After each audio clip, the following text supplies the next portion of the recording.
You've caused us considerable inconvenience.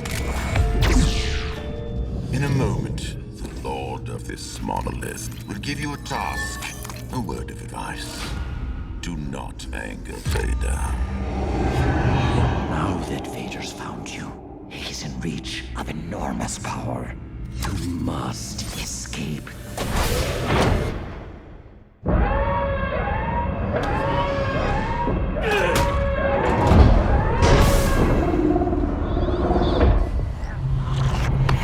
Grab my hand! I wonder what Vader is after. It appears Vader has finally found his candidate. And our future is in your hands. Vader is here. You are the one I've been searching for.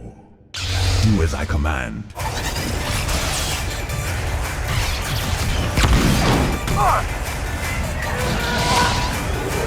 Is there any version of this plan that doesn't end up with us being dead?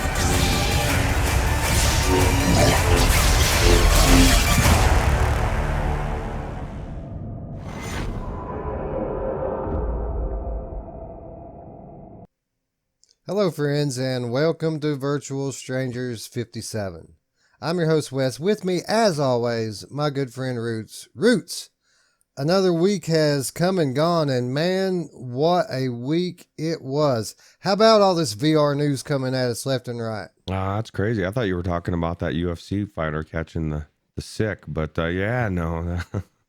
It's been a crazy week, man. I've been watching, like you said, announcement after announcement, especially for PlayStation VR, and it's like, oh my God, like two things. There's an amazing bunch of games coming out, and my co-host is Westradamus. He's like, everything you've been talking about is like every single thing is coming true, and it's like, oh my God, this is it just reminds me that you have your finger on the pulse of VR, and that's why you're such a good co-host, because we're talking about relevant stuff. So, yeah, well, I think I might have the gift, Roots, because, yeah, as predicted, PSVR laid it on hot and heavy, like literally hours after we finished recording. It was like, shit, can we do another show? Because, like, literally, we stop recording, I'm editing, and all this news just starts to trickle in on Monday. And then Tuesday, I mean, the dam broke. But we'll get to PSVR in a minute. Did you catch that Bloomberg, of all places, just so happened to leak a few specs from apparently the revised version of the Oculus Quest? Apparently, we were scheduled to have a new headset announced this year at OC7, and Bloomberg just out of nowhere, drops this bombshell last week. Did you catch that? I did, actually. I caught it a little bit, and what's weird about it is it's made me excited that I didn't pick up the original Quest, because I'm hoping for an SD card or a bigger hard drive, something that makes me, like, I have a lot of issues with the original Quest. I know the weight is supposed to be better, so I'm hoping this version is exactly what I wanted out of the Quest, and not all the, the jank that I feel like they rushed it, or something happened, man. Zuckerberg's head being a robot. I don't know something happened, man, with the first Quest. And I think that hopefully this one will be better.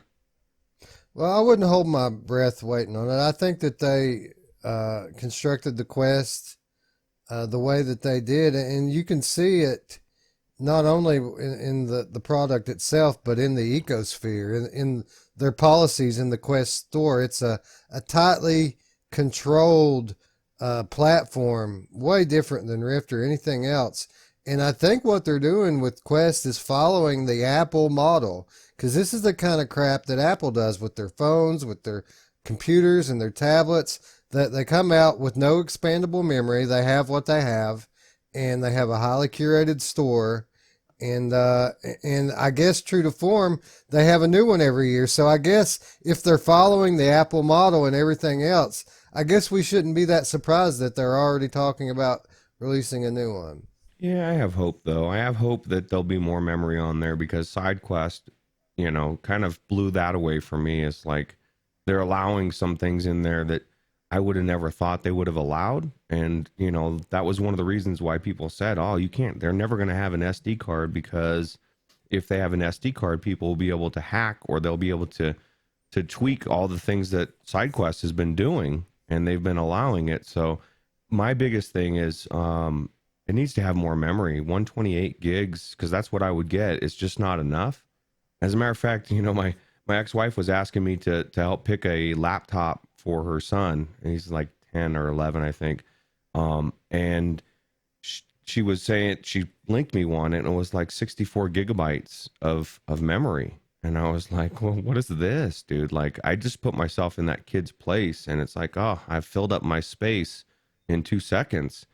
I was just looking at another laptop for my 20-year-old daughter, and I told her 512 gigs. Now, granted, it was the NVE or whatever the hell crap that you have that's super fast, but it was still, I was like, that's the minimum I would go for.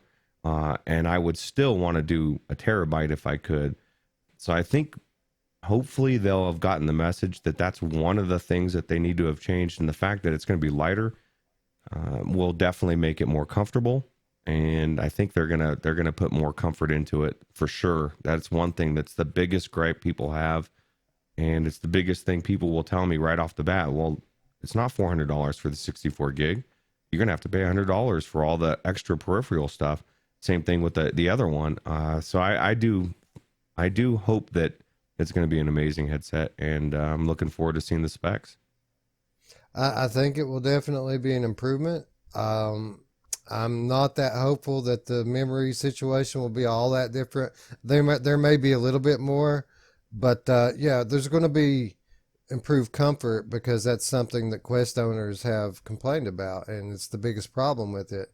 But the storage, you know, people who own the Quest aren't really complaining about the storage. You know, it's sufficient for what the size of the games are. But I get where you're coming from.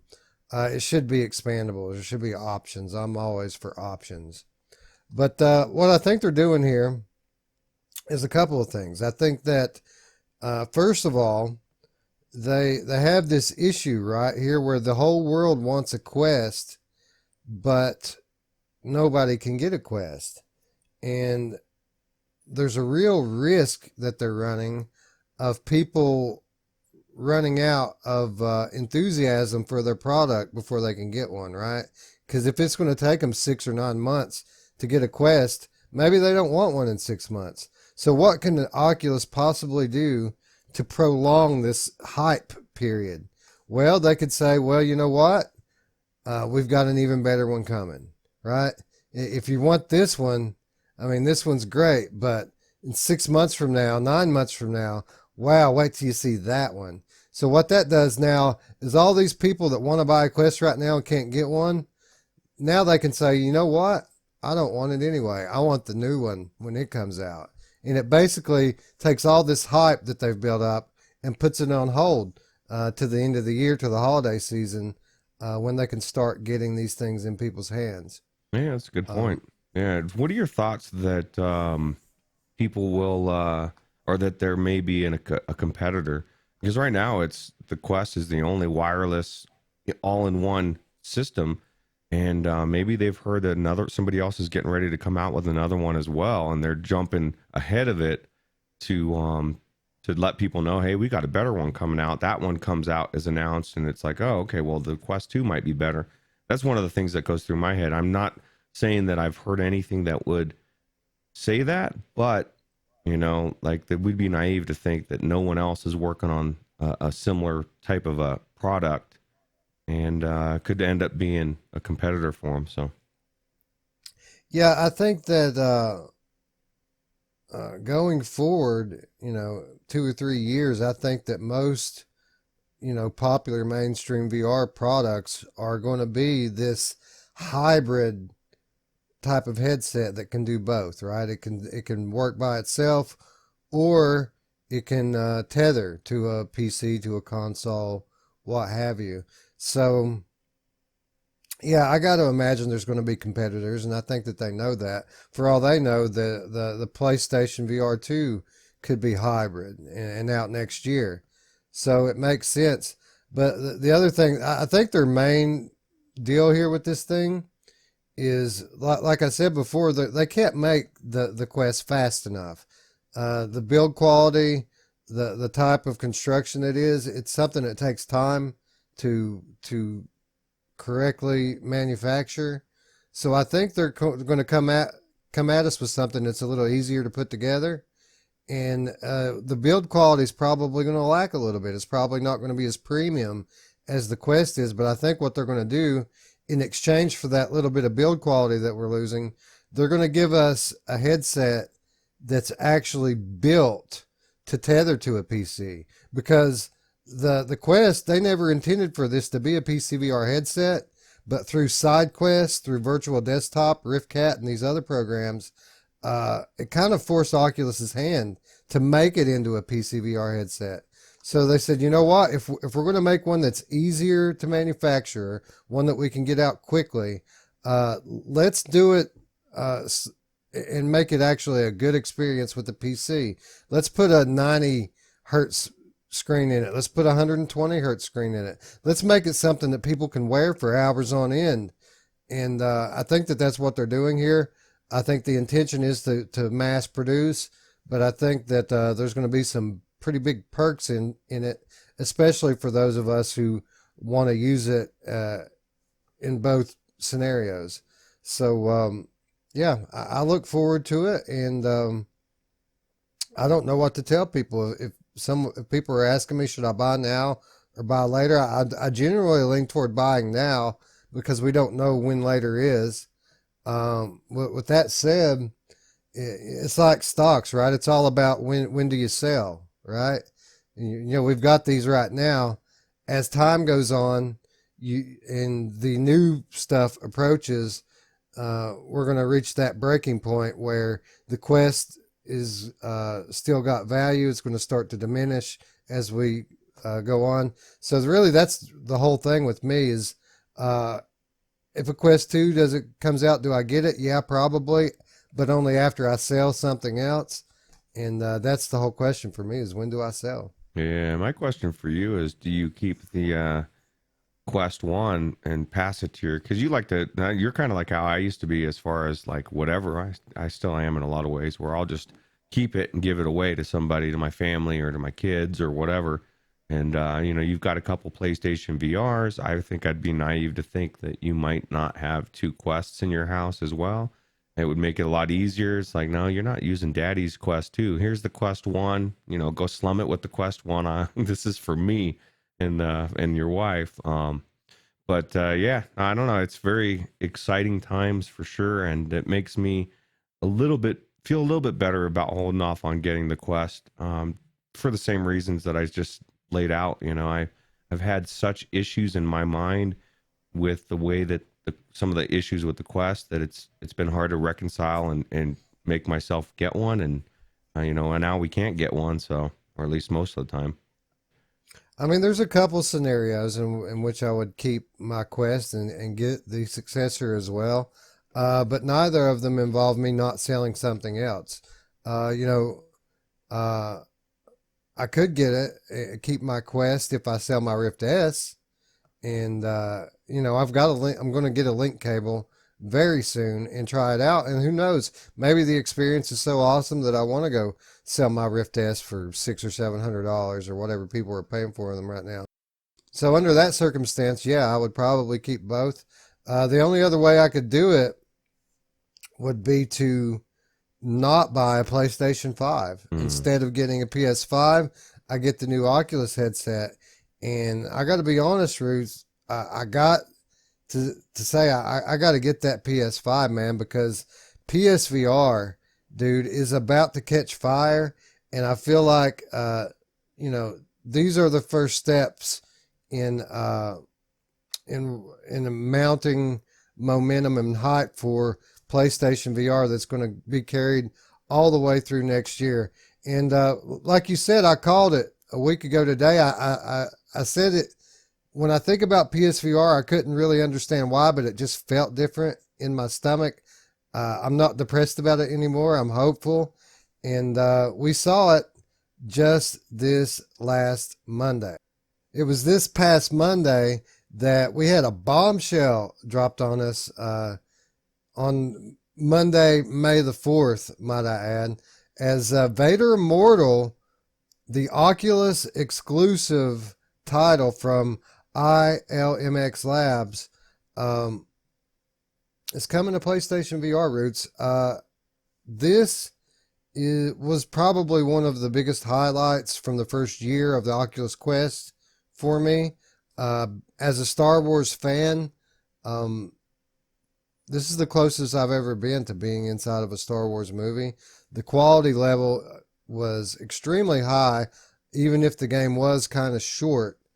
But the fact that this was a title that was funded and published by Oculus made it like a bombshell when they announced this for PSVR. I mean, this came from out of nowhere. Were you as shocked as I was to hear that this was coming over to Sony? Yeah, I didn't even consider it. Wasn't on my list of games that was coming. And perfect timing, right? May 4th, as I'm drinking out of my Star Wars cup, which wasn't planned. I just think that it's a really good game for PlayStation VR people to play or to get. And it's something that I know that they've been jealous of for the PC VR crowd of the Quest. And it's going to be amazing for them. Yeah, and I think it's going to port wonderfully as well. The linear fashion of it, it's kind of like an interactive movie, but there are game elements. It is a game. Don't get me wrong. It's not a walking sim by any stretch. This is a game. But I mean, the limitations that it has as a game are kind of tailor suited to playing with Move controllers and to having this 180 tracking, to be quite honest. Now, beyond that, the game was absolutely beautiful on Oculus Quest. And if they can make it look like that on Quest, it's going to look amazing on PlayStation VR. They may have to tweak a little bit about the fighting, because some of those, I mean, they turn you around there a little bit when you have those droids coming in from all directions. I imagine that will probably be muted a little bit. But I got to say, I think that this is a great selection to port to Oculus or port to PlayStation VR.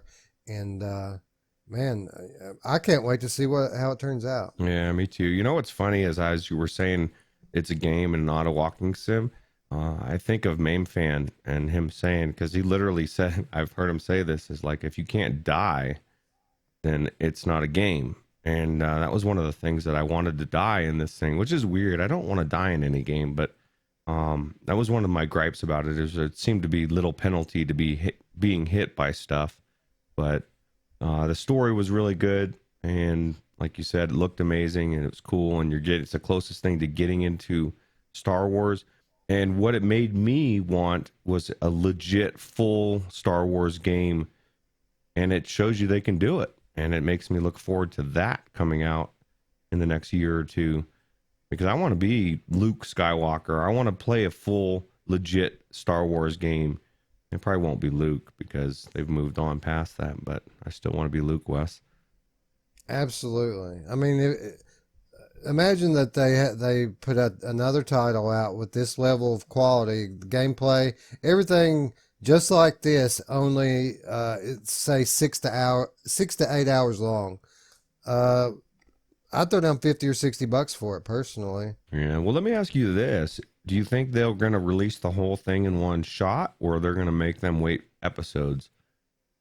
They're absolutely, they've already confirmed that it's all coming out as one package, which is what they should have done all along. That was our biggest criticism of this game when it came out on Oculus, was that it was too short to cut into segments the way that they did. So, yeah, releasing it as one, what would you say, about 2 hours worth of gameplay here? Yeah, something like that. Start to finish? Yep. Yeah. Yeah. yeah, I feel like it's really the only way that makes sense, to be honest. Okay, yeah, I guess it makes sense as well. Yeah, I kind of wish they'd done that to begin with. So I'd say the PlayStation VR crowd, you guys get one up on us PC people because you get it all in one shot. You might have had to wait a little bit longer, but now you're getting it, and that's really cool. Yeah, you know, I can't say enough good things about this. It's kind of hard for me or any of the PSVR crowd to really wrap our heads around this. It isn't something that we ever really considered as a possibility before. And you know, Jason Rubin did say it last year that he would be open to like a game swap with Sony. Maybe what we're seeing here is the early stages of just that. Yeah, we're starting to see some of those lines get blurred, whether it be like the Call of Duty Modern Warfare being able to be played on all consoles and PC together. So we're seeing an age where they're starting to blur lines, and that's a perfect example. I would love to start seeing more swaps. You know, you guys can have this game and give us something really cool, like Resident Evil 7, which people say will never come. And it's like you're trying to rip my heart out.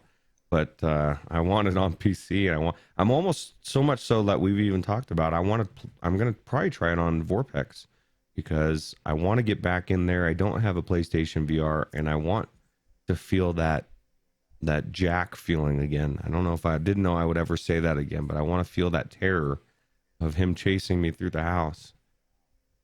Yeah, I've been kind of interested in checking it out on Vorpex as well.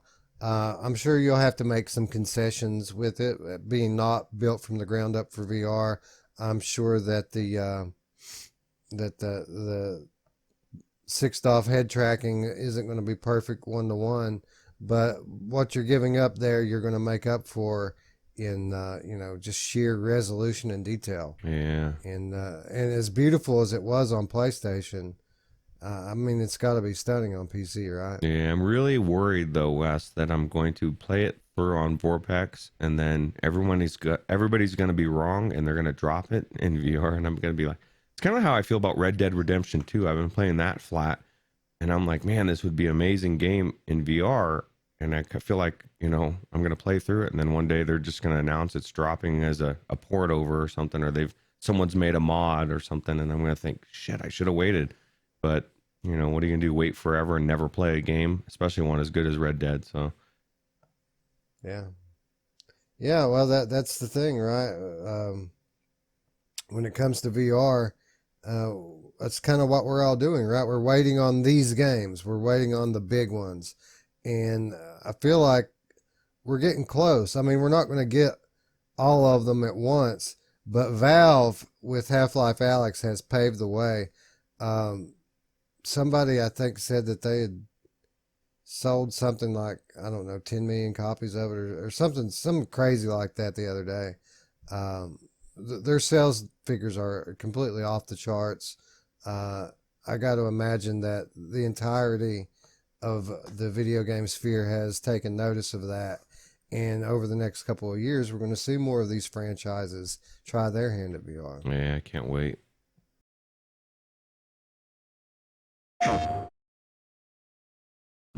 What was that? They coming for you?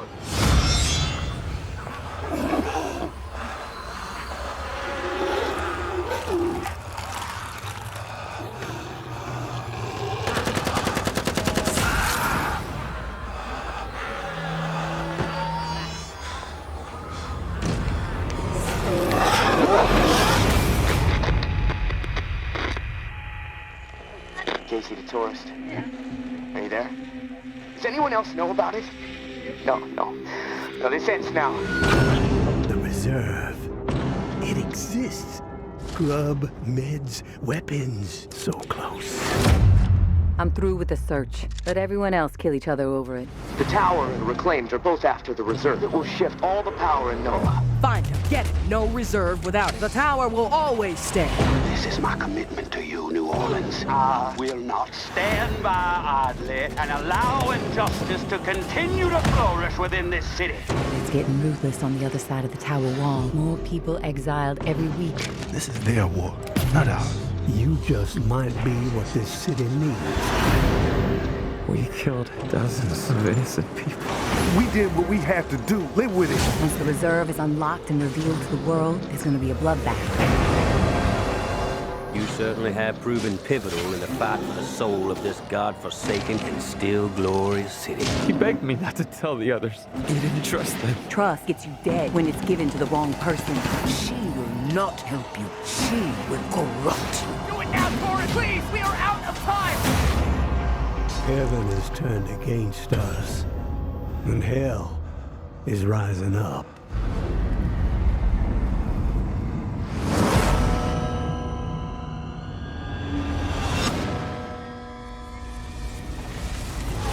PlayStation.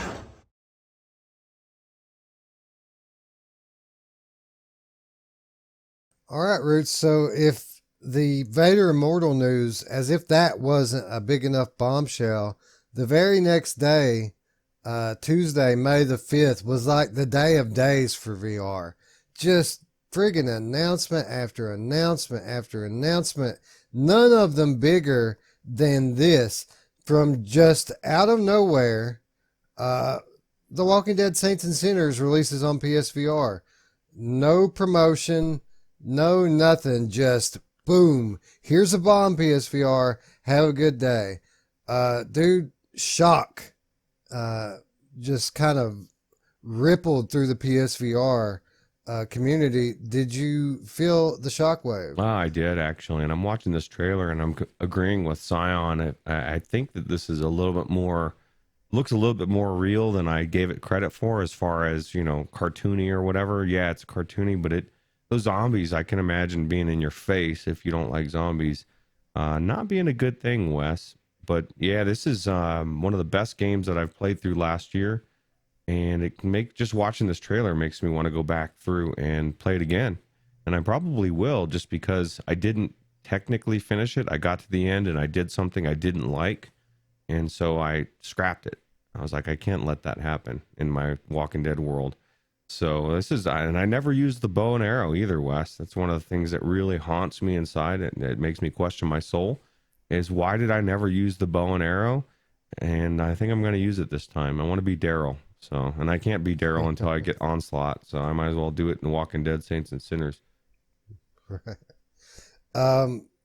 Yeah, dude, this is legit one of the very best games in VR. It's certainly one of the most complete. And, I mean, if you were a PSVR, player and you were depressed about the situation last week, nothing's going to cure that depression like this. This is legitimate Gen 2 VR game. There aren't many Generation 2 VR games out right now. This is one of them, and it's available on PlayStation VR today. Now, how good is it? How well did it port? Well, if people are to be believed, it ported very well. I do not know yet because I have not played it yet. Yet being the operable word there, because I do have a copy of this. I am going to try it out. And if you want to know what I think about it in comparison to the PC version, tune in on the Monday show tomorrow and we're going to talk about it. Yeah, it's so exciting, Wes. You know, I can't believe that this is one of, like you said, I said, one of the best games that came out last year. And for PlayStation VR players to now be able to play it immediately and have it drop out of nowhere is exactly what we always talk about with VR in general. Don't count your chickens before they hatch, and don't get depressed if you can't play a certain game, because who knows, you might be able to play it tomorrow. And this is one of the games that when I'll be talking to a lot of people about VR at work or whatever, and customers, and I'll bring up games, I'll bring up Half-Life Alyx or whatever, and nothing gets people's interest piqued more than when I say, there's a Walking Dead game. They're like, really? Like, so many times I'll say, oh yeah, Half-Life Alyx, and people are like, I don't know what that is.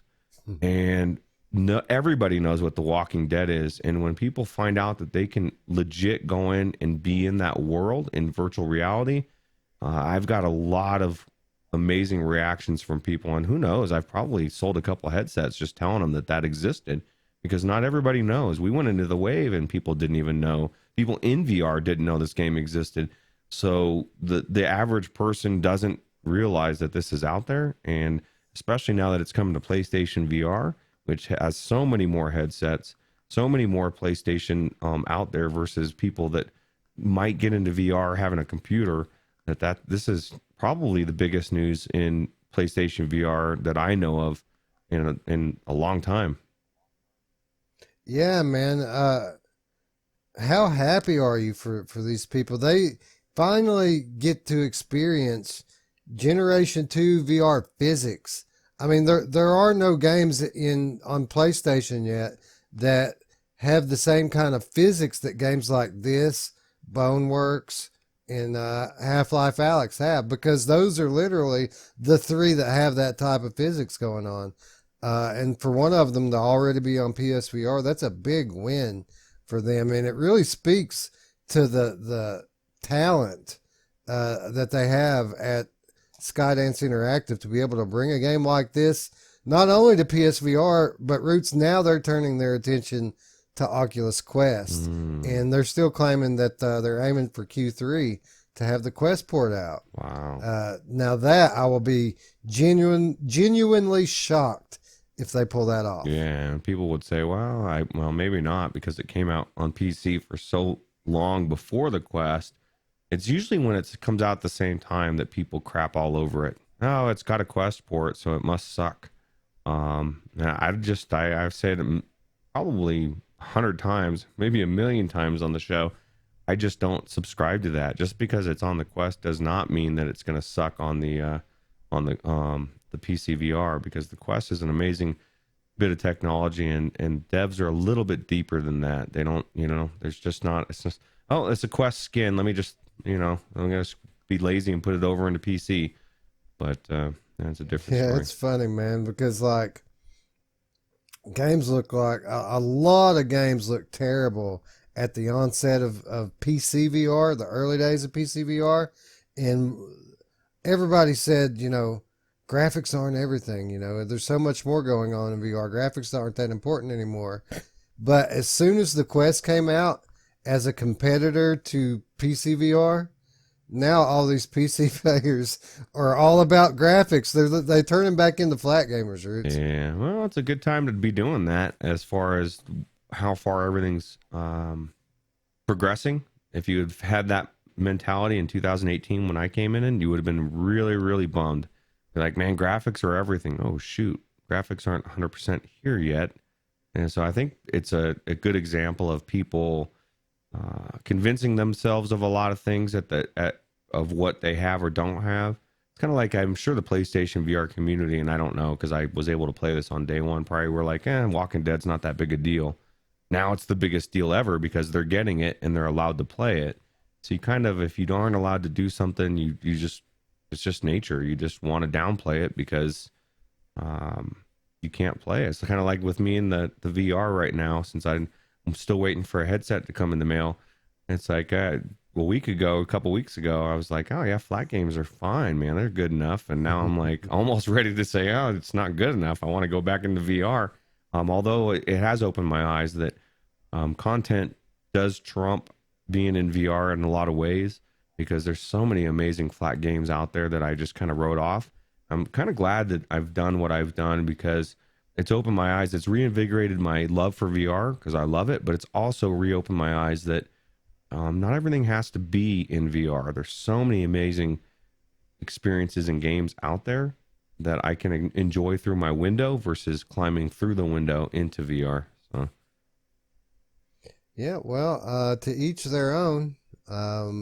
If you can get enjoyment out of something like that, then more power to you. Yeah, I would suggest, aside from Last of Us 2, finding out the story, you would have equally thought the same way if it's the one game you want to play.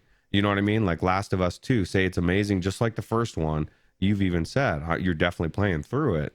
So it's what people want to play, or like I love Sea of Thieves. It's still one of the best multiplayer games I've ever played as far as playing with other people and having fun. Yeah, I would love to play it in VR, but to say I never want to experience this because it's not in VR, I just think is very short-sighted, and you miss out on a lot. Well, I mean, that would be true if I were like this gamer guy that was playing games all the time and then went into VR and never came back to the flat games.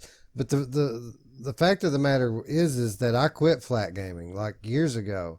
Like it took VR to get me interested in video games again. And that tells you really all you need to know about how I feel about flat games. Anyway, but with that said, The Last of Us was a masterpiece of a game. I was glad that I played that one. And while we're on the topic of The Last of Us, I saw a guy the other day who came up with a hypothetical situation that would actually make the leaked plot work and actually be okay, and not the dumpster fire that it actually is going to be. But there's a possibility that it actually, in the context of the game, actually makes sense. I just highly doubt that that's the direction they're going to go. Yeah, well, hopefully. But no, yeah, my point is just if something's big enough or interesting enough to you, I think people can slum it and play a flat game. My thing is that just like I love playing with other people. I'm really talking to you, Scion, because I just said this in the Discord. I need you to come into Sea of Thieves, man. You need to come sail the seas with me and experience how amazing that game is. And that's it. So. Yeah, I'm more into the single player story driven experience. That's really my bread and butter, and I like to be immersed. And when you talk about being an immersion, nothing immerses you like virtual reality. With that said, I do have some interest in Cyberpunk 2077. I think that game looks outstanding.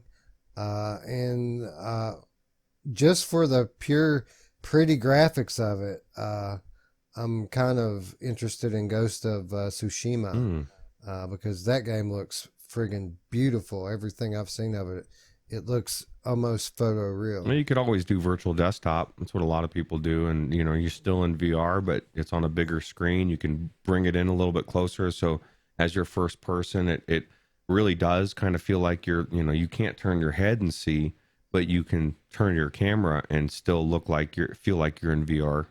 It's a little bit different, but it's not as good as VR. But yeah, I might consider that if I ever run out of things on VR that I want to play. But the fact of the matter is there's games like this and Half-Life and Stormlands and Asgard's Wrath, and I mean there's just so many great games in VR right now that I don't see myself having trouble finding things to play to the point where I'm going to take my headset off and go pay $60 for a flat game. You just convinced me too right there, because I just remembered not only I've played 10 times more in it than you have, but like I know you've barely scratched Asgard's Wrath, and that's such an amazing game, and it's because every time you've probably thought about it, there's other stuff that you have to play. You haven't even finished this game or Half-Life Alyx, right? So I actually did some Half-Life Alyx last night, getting pretty close in that one, I feel. But this one I'm going back into tonight, and I don't know, man. We're going to revisit it on the Monday show tomorrow, but I'm thinking that I might do a gameplay as well, and I'm considering maybe we go back to the Lethal Weasel versus St. Ruuts. Yeah. And pick that one back up, because I feel like we've got some unfinished business, or at least I do, and I got some more pain to hand out. Yeah, and I think if we go down that route, maybe I'll film it better, and you'll be able to see my gameplay and not have it be so dark. That was so weird. You couldn't even, like that one chick in the beginning, you could almost not even see her because of the lighting and the way that it, I don't know what I did different. It's something I did different in the recording that wasn't the best, but I'll have to talk to you about that so that I can get some quality gameplay, because you've got a little bit more experience than me on that. Well, it'll be interesting. Not only will it be Lethal Weasel versus St. Ruuts like it was last time, but it'll also be PSVR versus PCVR. So you'll get a direct back and forth comparison during the video of what it looks like graphically, one version versus the next. You just convinced me now. That's a really good idea. So I think we have to do it now. I think so. If this is something that interests you, you know what to do. Leave a comment down below, and convince us to actually take the time to do this, because those kind of videos, they take a lot of work, not only to coordinate the gameplay, but to edit the thing. Took forever. Poor Henri. I just remembered how you gutted him so quick in the beginning. Made hamburger out of that guy's face. Yeah. But he healed. He healed right up. Yeah, that's always good. And I came back and gave him a shotgun blast for good measure. Yeah. Well, I wanted to, but I was St. Ruuts. I couldn't, so. Anyway, hear me, PSVR people. I know there's a lot going on right now. People were talking about Vader Immortal. People were talking about Pistol Whip. This is the game. If you buy one game for PlayStation VR this year, buy this game. It's literally one of the best games in all of VR, period, right now. And it's the only legitimate Generation 2 video game on PlayStation VR right now. Absolutely. It's super amazing.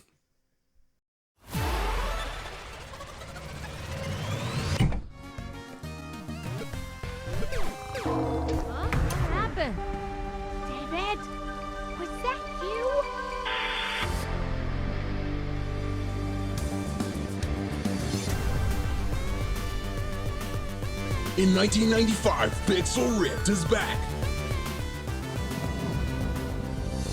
Face the mighty power of 16-bit enemies.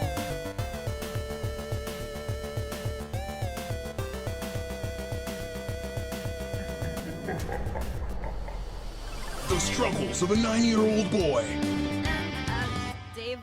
Dave. Oh, right. David. And the ruthless battle of console fanboys. Turbo Drive is better. That's it. Real gamers need power. Power system is for squares. Cool kids go turbo. Power system. Turbo Drive. Power system. Turbo Drive. Power system. Turbo Drive. Hey, Dora. Join Dora and help her save the multiverse from the evil Cybling Lord.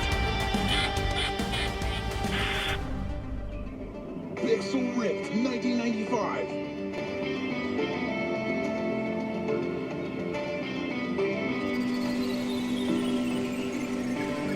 That's it. I'm sorry, but I need to protect you from your bad choices. Get ready. Don't worry, baby. Mommy's coming for you. All right, man. So, that wasn't the only news that Tuesday brought to the PSVR community. I mean, it just kept coming and coming. It's like they were watching the Monday show, right? And going, check, because literally at the end of the Monday show, I say, well, Walking Dead Saints and Sinners could drop anytime, and we could get a release date for Pixel Ripped anytime, and we could get a release date for Gorn at any moment. And literally, we got all of that. The only thing I think I mentioned on Monday that we haven't heard anything about yet is Dreams. And I halfway expect to wake up tomorrow and have Dreams be dropped in the PSVR store, or VR patch being able to be enabled, I guess I should say. But yeah, Tuesday, May the 5th, Cinco de Mayo, not only brought us The Walking Dead Saints and Sinners, but it also brought us the PSVR release date for Pixel Ripped 1995. This game was launched late last month on PC VR as well as Oculus Quest, and it was one of the most highly praised and warmly welcomed releases of April. And I know I've been playing this one. I'm still playing it, Roots. I just played it 2 days ago, and I'm enjoying it more every time that I go in. I think that as highly acclaimed as the first one was on PSVR, I feel like this is another one that community's really going to warm up to. Yeah, I was not expecting an announcement on Cinco de Mayo. Just kind of like I was not expecting to have unlimited chips and salsa at a Mexican restaurant, which I'm really craving, Wes, but the shutdown has just screwed me because I'm not going to get it and take it home. And I want unlimited. I want just bring me chips, bring me more. But yeah, no, this is kind of like that game, the chips and salsa, man. It's just, it keeps giving, the gift that keeps on giving, and it's one of the best games that I've played this year. It's just so unique, and I enjoyed every minute of it, especially the story. I was not expecting to enjoy the story as much as I did, and I thought it was really cool and unique. And I've said it before, you know, everything comes around. Like, you know, you start to appreciate the neighbor a little bit more. You start to appreciate the mom a little bit more. And I think the only person's opinion on anybody in this game I didn't change throughout the whole gameplay was the dad, because he's just the same from beginning to end. He's really not any different. But it's a really good game, and it's definitely a good game for PlayStation VR. Yeah. I mean, what a turnaround, right? I mean, it's literally the Sahara Desert there at the beginning of March. March, you know, they had a couple of good releases there. The Paper Beast, they had Separation. April, not much to speak of in April. What did we give the game of the month to in April for PSVR? Form. That was the top release in April. But now, all of a sudden, you know, Pistol Whip, you know, says we're coming in summer. And then Vader Immortal, then Saints and Sinners, now Pixel Rip, you know, 1995. And believe me, PSVR community, when I say that this is a very fun game. You know, when I came into this week off of last week's shows, this was the first thing I chose to play. You know, I'm in progress with Half-Life Alyx and all these other games right now. The first one I went to was Pixel Rip 1995 this week, and that really should tell you something. And something else you might find interesting is my preferred method of playing this has been on Oculus Quest. I've really enjoyed the colors that the OLED screen provides in this game, and it looks identical. Like, the game itself looks identical from Quest to Rift, so I can only imagine that it's going to be identical on PSVR as well. And it's going to have superior tracking of the controller as well, which is kind of cool. You know, because, you know, a lot of people, and I myself included, I use the touch controllers, and you can still manipulate things, but it's not the same. At least if it's like Pixel Rip 1989, it was better. It was tracked better. So whatever Sony does, they just do it very well. And it was an amazing game, so I would imagine it's going to be the same on PlayStation VR. Definitely a good pickup for them. And I do question why a lot of people I guess it's the genre. They just aren't into that, the type of game where you're, you know, like old school type of game. But it's so cool to watch that stuff come out of the TV into your world. All those boss fights. It's just a super amazing game. Yeah, man, it's fun. I really wish that there was a way to unlock, like I for example, I had enjoyed playing through the Castlevania level, which was the last level I played through. But I really wanted to play with, like, Simon Belmont. I wanted my whip, you know what I mean? I didn't want to go through there with my blaster like Mega Man in Castlevania. You know what I mean? I wanted to be Castlevania in Castlevania. So it would be cool, like, after you beat the game, if they let you replay these levels with the actual character. I think that would be pretty awesome. But with that said, I enjoyed playing these games. It's like, you know, one of the best things about this game is going through these classic levels. It kind of really makes me want to get into some of these emulators, you know, the 3D NES and you know, Dolphin and the new Retro Arcade, because I'm really enjoying playing these old school games in VR. I have a feeling that's going to happen sometime soon on one of our episodes, right? Because I want to go into those emulators as well, and I believe we got an emulator sent to us. So that's the next best thing to playing Pixel Ripped is playing old school Castlevania or whatever it is in an emulator, and I'm kind of psyched to see what that kind of stuff would be like. Yeah, for sure. And like there was another one too, another emulator. I don't remember if maybe it was Capcom or I don't know. I can't remember. But there was another one that had some classic games on it as well. That you're kind of sitting in a bedroom setting environment, kind of like you are in Pixel Ripped. Honestly, it's kind of the same thing.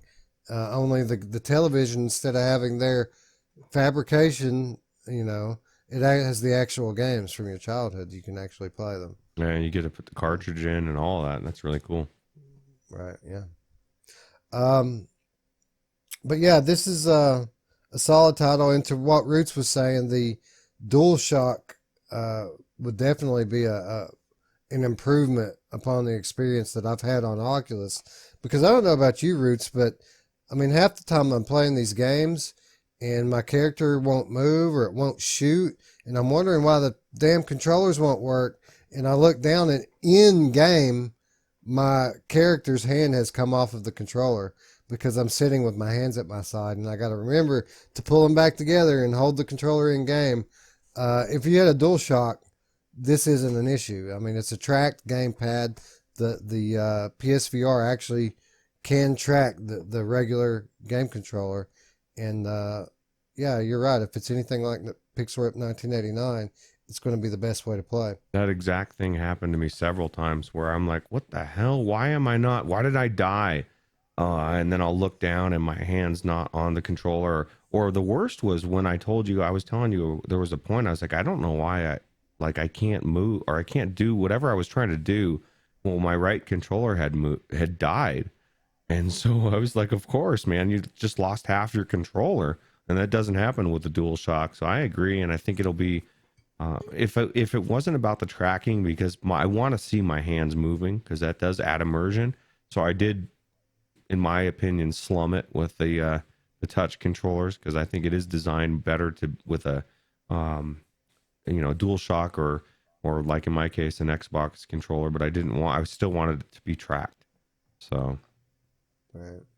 Yeah, it makes me wonder how they're going to achieve certain parts of this game with a regular controller. Now that I think about it, I don't want to give anything away, but the second level, how are they going to do that with just one controller?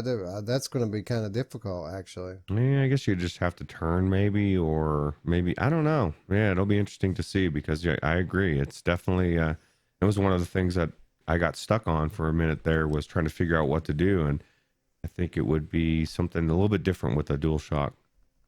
Yeah, they'll probably prompt the player to like toggle or something. I don't know. Yeah, maybe just push like in the joystick buttons. or something. Yeah, something like that. Yeah. Anyway, a ton of fun this game. Another quality pickup for the PSVR library, and another bombshell announcement from Tuesday, May 5th. Yeah, it makes me excited for Pixel Rip 2002 or whatever it's going to be, because I do want to at some point, Wes, flip a card over and see the virtual strangers in there. I think that would be super cool, and then we would know we made it, and we could PD it, man. That was kind of cool to find out, because there's nobody that works harder. Well, I'd say Gamertag would be, him and PD work their ass off when it comes to what they do for virtual reality, and both have really done such a good job of bringing people into this genre. So I thank both of you for what you've done for VR. Yeah, here. I completely agree with you on both counts. But yeah, when we find ourselves in one of these games and the trading cards, we'll know we'll have made it. And furthermore, I think I'm going to audition for the voice of the Cyberlin Lord. And if you haven't watched any of my gameplays, then you don't know what I'm talking about. Maybe you should check it out, because I've been doing full narration of this thing in character. So all the characters have their own voice, but most of them are half-assed. But I think my Cyberlin Lord's pretty good. I think so too. I think they could save a lot of money. You'd do it for free, probably. Oh, for sure. Kiroim es Becky. Kiroim es Becky. Kiroim es Becky. Kiroim es Becky. Alimro es Alki. Kita bevutaki. Robe beta roki. Becky roki. Kita on kiro. Albehu. Tamerki albehu. Roki im roki be. Eski be od albe. Od kibe takiru. Tavu es Becky rut. Kirodi. Kiodvim es roki. Kivu es kirodi. Megita kiroim.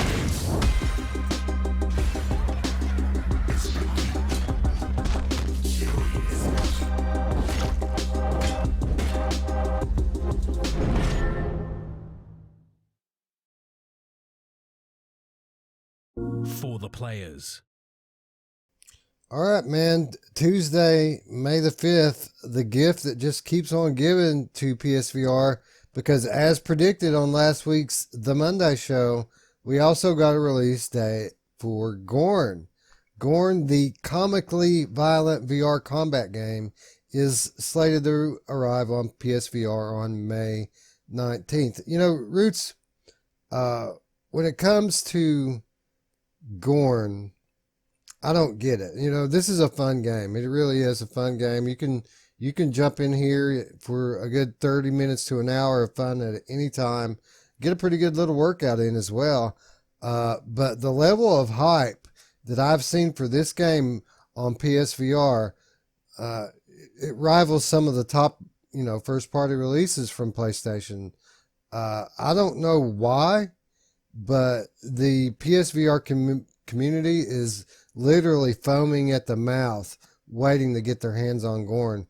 And apparently they're not going to have to wait very much longer. That's good. Well, remember, for a long time, you never went into it because of that mindset. You were just like, I don't get it. What's the deal? But then you went in and you were like, this is a lot more fun than I remember, or that I thought it would be. And for me, it's like I said, the last week, the TV breaker. And there's a reason why it's a TV breaker. I've never played a game that you forget that you're in VR like this one. The immersion level, you really do feel like you're in this arena, and all of a sudden you're swinging and you're going crazy, and then your TV's broke. So I kind of get it, but for somebody that's never been into it, it is kind of hard to believe or understand why people are so psyched if they've never, aside from wanting something that they couldn't have, or they've been waiting for it for so long, or they've heard that it is as immersive. And I don't know how many games that are out there that are like this in on PlayStation VR. Is there a lot of them, or is this like one of a kind type of thing? No, there isn't a whole lot of them. I mean, there isn't a whole lot of these games in VR, period. There's a few, Blade and Sorcery comes to mind. These just, random, hack and slash, what's the word I'm looking for here? I don't know. I didn't like Blade and Sorcery very much, so it's kind of hard for me to. I felt like it was a tech demo, like where this feels like an actual full-fledged game, where you've got progression and you can go in there and move it forward, and you got different weapons. Maybe there was a lot to Blade and Sorcery that I just never gave a chance, or I don't know.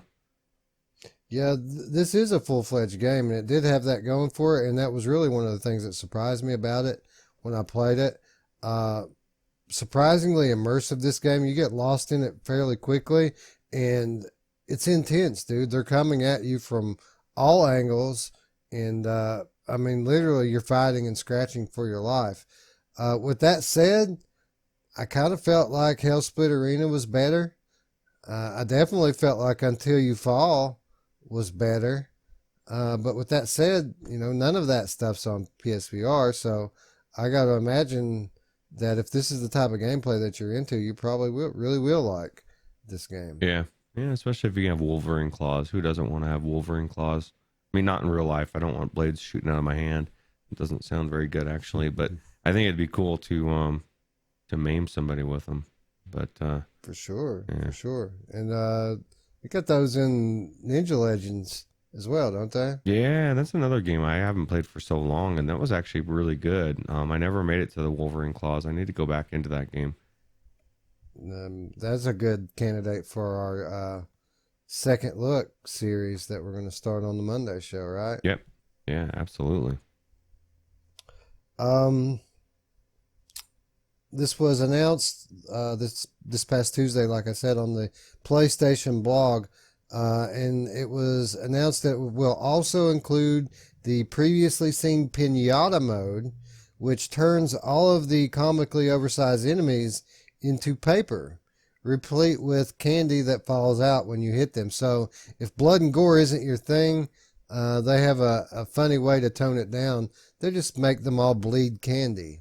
Yeah, that's a good idea, because there's possibly a lot more younger people playing PlayStation VR versus PC VR, and not everybody wants to see blood gushing out of everything. It's good to have options. I mean, I want to see the blood, but yeah, agreed. Yeah, so I mean, not a whole lot here we could say that we haven't said before. I just wanted to bring it up because, you know, Vader Immortal, The Walking Dead Saints and Sinners, Pixel Rip, 1995, Gorn, you know, and we just had Pistol Whip last week. I just wanted to point out what a run that PSVR's on, but it isn't all been good news. Some of the news not so great, and I'm talking, of course, about budget cuts.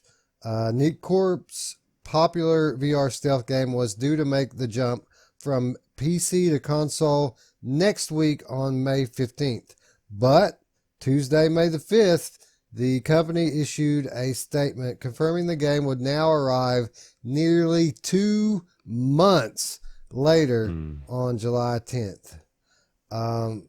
Roots, what time is it? Quote time is one of my guesses, right? It is quote time. Good guess, my friend.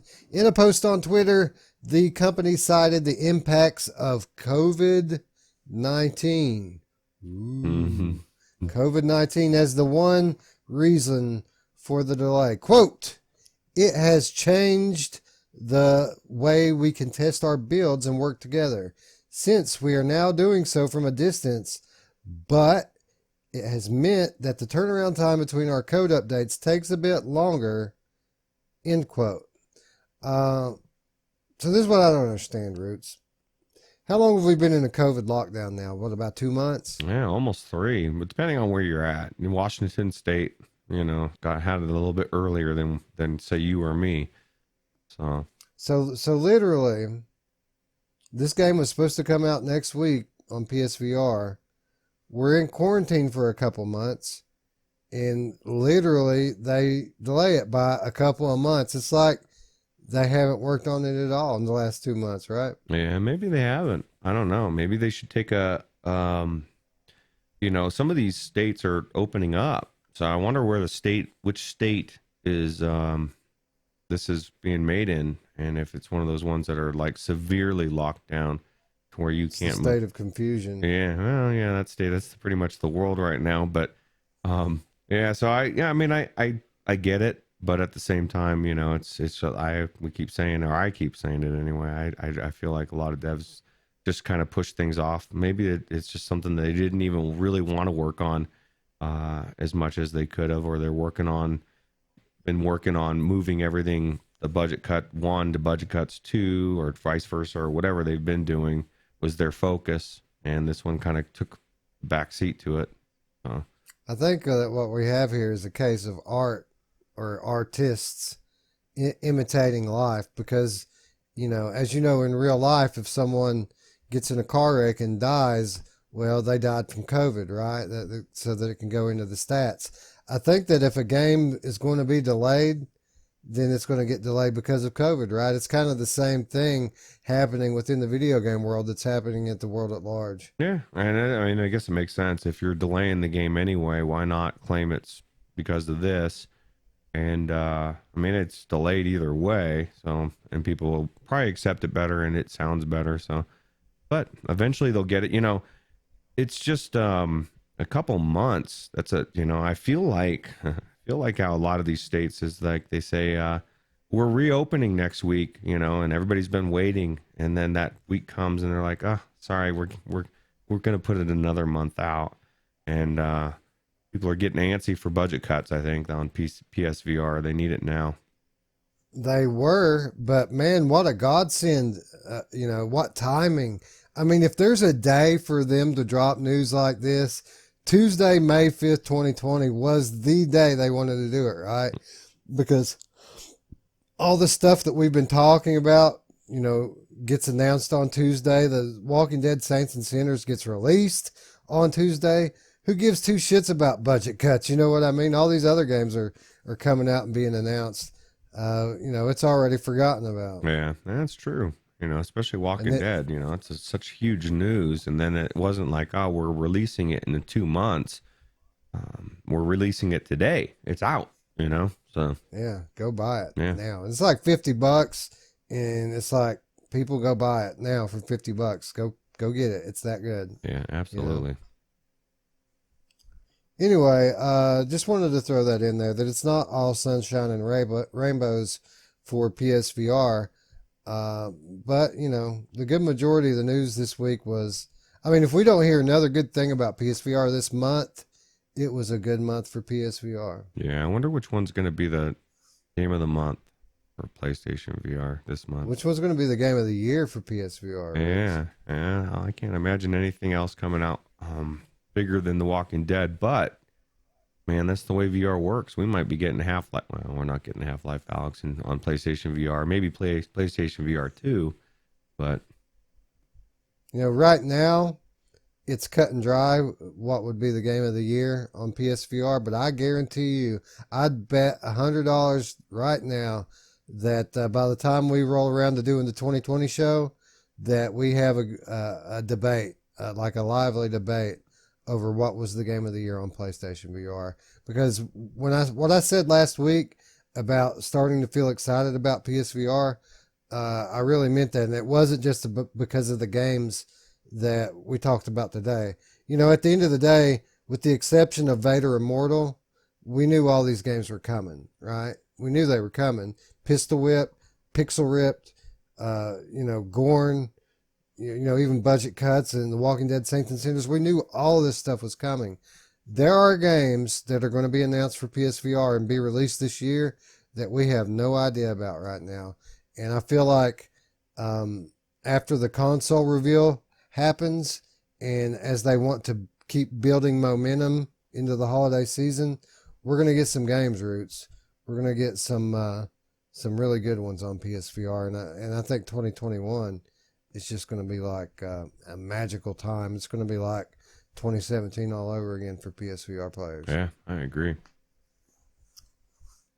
Anyway, that's going to wrap up our PSVR talk, Roots. But, the influence that PSVR has on the show, it remains. It shall linger on.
All right, Roots. So it goes two ways, right? All of this stuff going into PCVR and specifically, going into PSVR from PCVR and Oculus specifically, PlayStation has to reciprocate, right? And to be honest, the persistence was a pretty big one. We talked about that last week. One of my most highly anticipated games that have been announced for the short term. I don't know if there's a game coming out in the next 30 days that I'm as highly pumped for as the persistence. And, that's saying something because I already have it. But this is another one that we've talked about many times, especially recently on our show. And it always goes the same way, right? As great as it is on PSVR, and it is really fun on PSVR, the conversation always leads to, man, I'd love to see this on PC, right? Yeah. Well, what's funny for me is this game is one of the games that when I got rid of my PlayStation VR, I was like, oh, like we had just gotten this. I started getting into it and I was like, this is really cool. And then I got rid of the PlayStation VR. So I can't say there's a lot of games where I was like, really bummed. I finished Farpoint, you know, I finished the games. Resident Evil is another one that I'm bummed I don't have. But all the games that I really wanted to play, I finished or played them enough to where it wasn't that big a deal and I knew I'd play them again. But when I saw this was announced for Oculus Quest, and that was the way it came out first, was this is coming to Quest, and I thought, that is BS, dude. I want this on PC. And then they said, oh, well, yeah, and it's coming to PC too. And I was like, that is badass. Because I wanna, you know, multiplayer it up with Scion and everybody else. I guarantee we're gonna be playing this game as a community because we've been playing the hell out of Grip, and this is just such a unique, different type of shooter. And there's so many tracks, and we talked about that before. It was one of the best things about this game is like I only scratched the surface of all the tracks that I played, and each one got more elaborate and cool. And who doesn't want to shoot a school bus, Wes? I want to shoot a school bus, and maybe not in real life, but and then the we didn't talk about it too much, but the bumper ball or bumper, whatever they call it, that is just like. And I always forget what the name of the damn game is. Rocket League. Rocket League. Yeah, it's just like Rocket League, man. Everybody wants Rocket League in VR. And so this is going to be a way that you can play Rocket League, or at least a Rocket League type of game in virtual reality. And I think it's amazing. Yeah. So this was released as a PSVR exclusive late last year. This is a Micro Machine style arcade racer, kind of like RC Pro-Am is what it puts me in the mind of. But it will soon be making its way to Oculus Quest, like you said, as well as Rift. The developer Binary Mill announced this past week, offering both single player and online multiplayer modes. Racers have the choice of playing in car via a top-down overview mode or anywhere else in between. Roots, I feel like out of all of these style of games, this is by far the most versatile of them.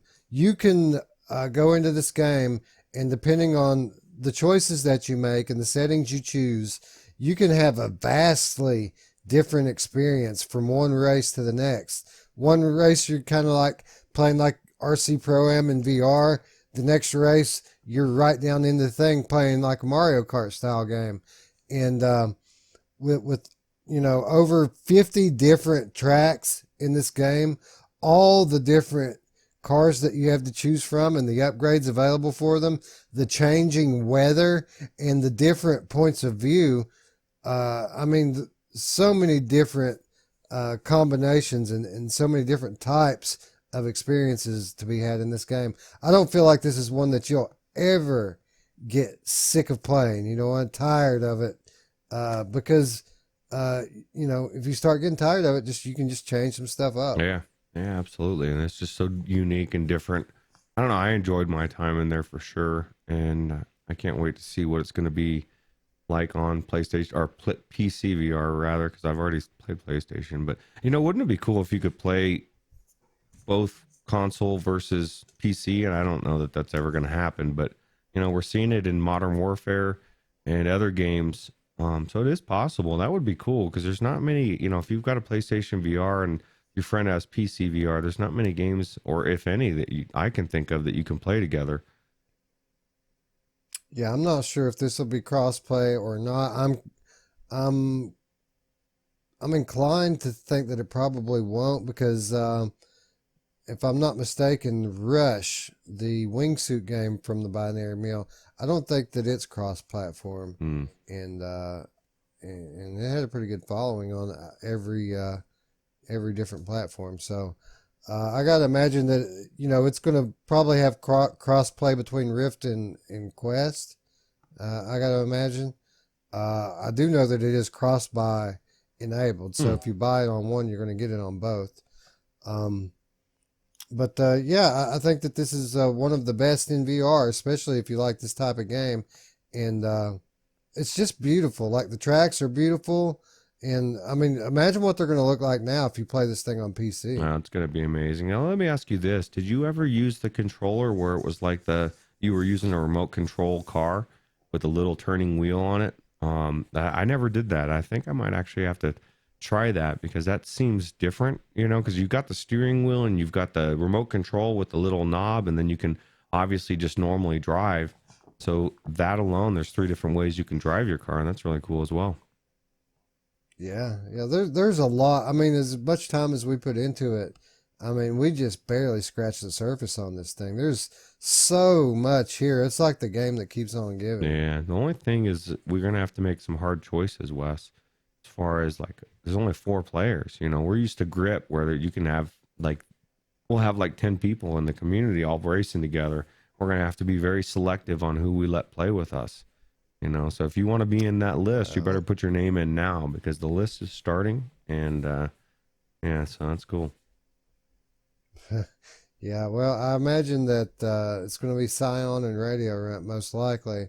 And then what we could do, is just all go into say if we had 8 or 10 people, we could all just go into the Oculus party chat together and everyone do their own races and still have a good time, just being together while we do that. Yeah, I agree, except for I will have to say one caveat to that because we've pretty much ditched the Oculus party chat now. We use the Discord because Oculus has so much. Every time we've tried to use that chat, there's weirdness around it. Even VR Spry Guy had to create a extra Facebook account or one specifically just to be able to chat with each other and whatever they were. I can't remember what they were playing, but so you bypass all that by BS by just doing it in the Discord, and it's just really easy. I mean, that's what Discord was created for. It wasn't created as a place to go in a forum chat type of stuff. That was just something that was added on or after the fact. And a lot of people don't even know.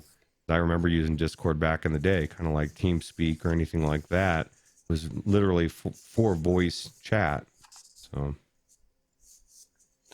Yeah, I agree. There's always some kind of difficulty with the Oculus party chat for some reason. Well, at least since the update, the Facebook merge. Yeah, so I just try to avoid it.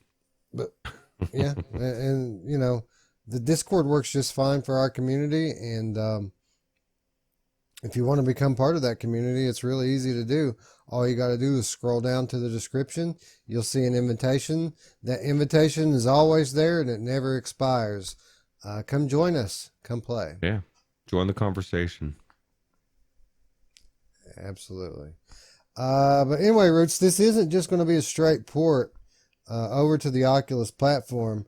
Oculus will also add new Type X career and battle modes for players to tackle, with the multiplayer supporting up to 4 people online, either head-to-head or co-op, it says. That's kind of cool. How do you do a co-op race? That's weird. I mean, that's just different. I've never heard of such a thing. Yeah, well, maybe one of these Type X battle modes has some kind of a team-based thing going on. I guess I could see it from the battling mode type of thing. It's like, okay, yeah, it's me and Wes versus Scion and Radio Runt. We're gonna crush you guys. I just have this feeling. Well, that ball thing, that ball game that you were talking about. Yeah, bumper ball. Bumper ball. There you go. Yeah, I love some Rocket League. It's just so unique, and people really do wish that they could play that in VR. That's one of the games I was talking about that I've tried on virtual desktop, where you zoom it in really close, and it can be a very comparable type of experience. Not as good, but still. Anyway, this is absolutely one of the best arcade style racers in VR. Easily the most versatile and worth every penny of the $25 price tag that they're asking for it. So if you're into this sort of thing, Radio Runt, Scion, pick it up. I guarantee they're going to pick it up. Yeah, for sure.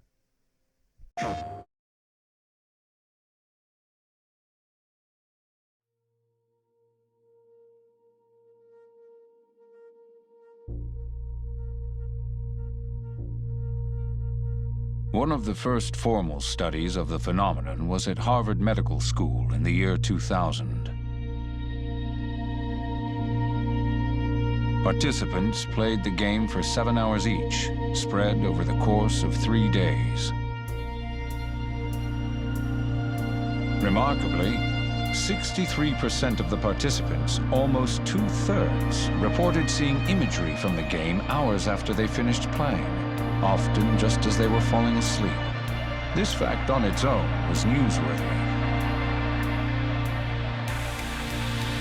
But even more surprising, amnesic patients with brain damage that prevents them from forming new memories also reported seeing game imagery well after they'd finished playing. These participants were unable to recall having ever played the game, but their descriptions matched those of players with perfect memories. Blocks. They all saw blocks, falling through space, sometimes rotating or fitting neatly into empty spaces between other blocks. Some participants also reported seeing completed lines disappearing.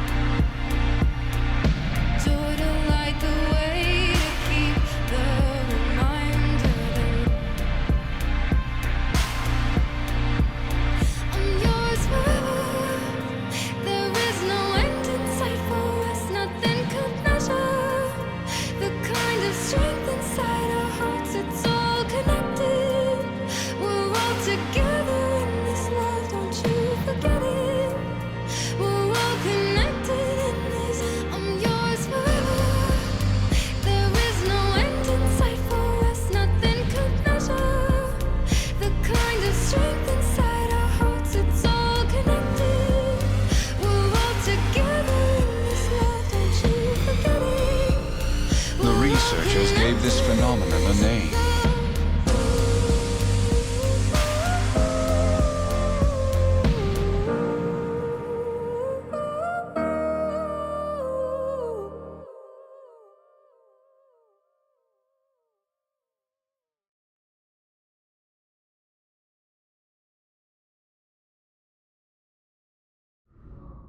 PlayStation.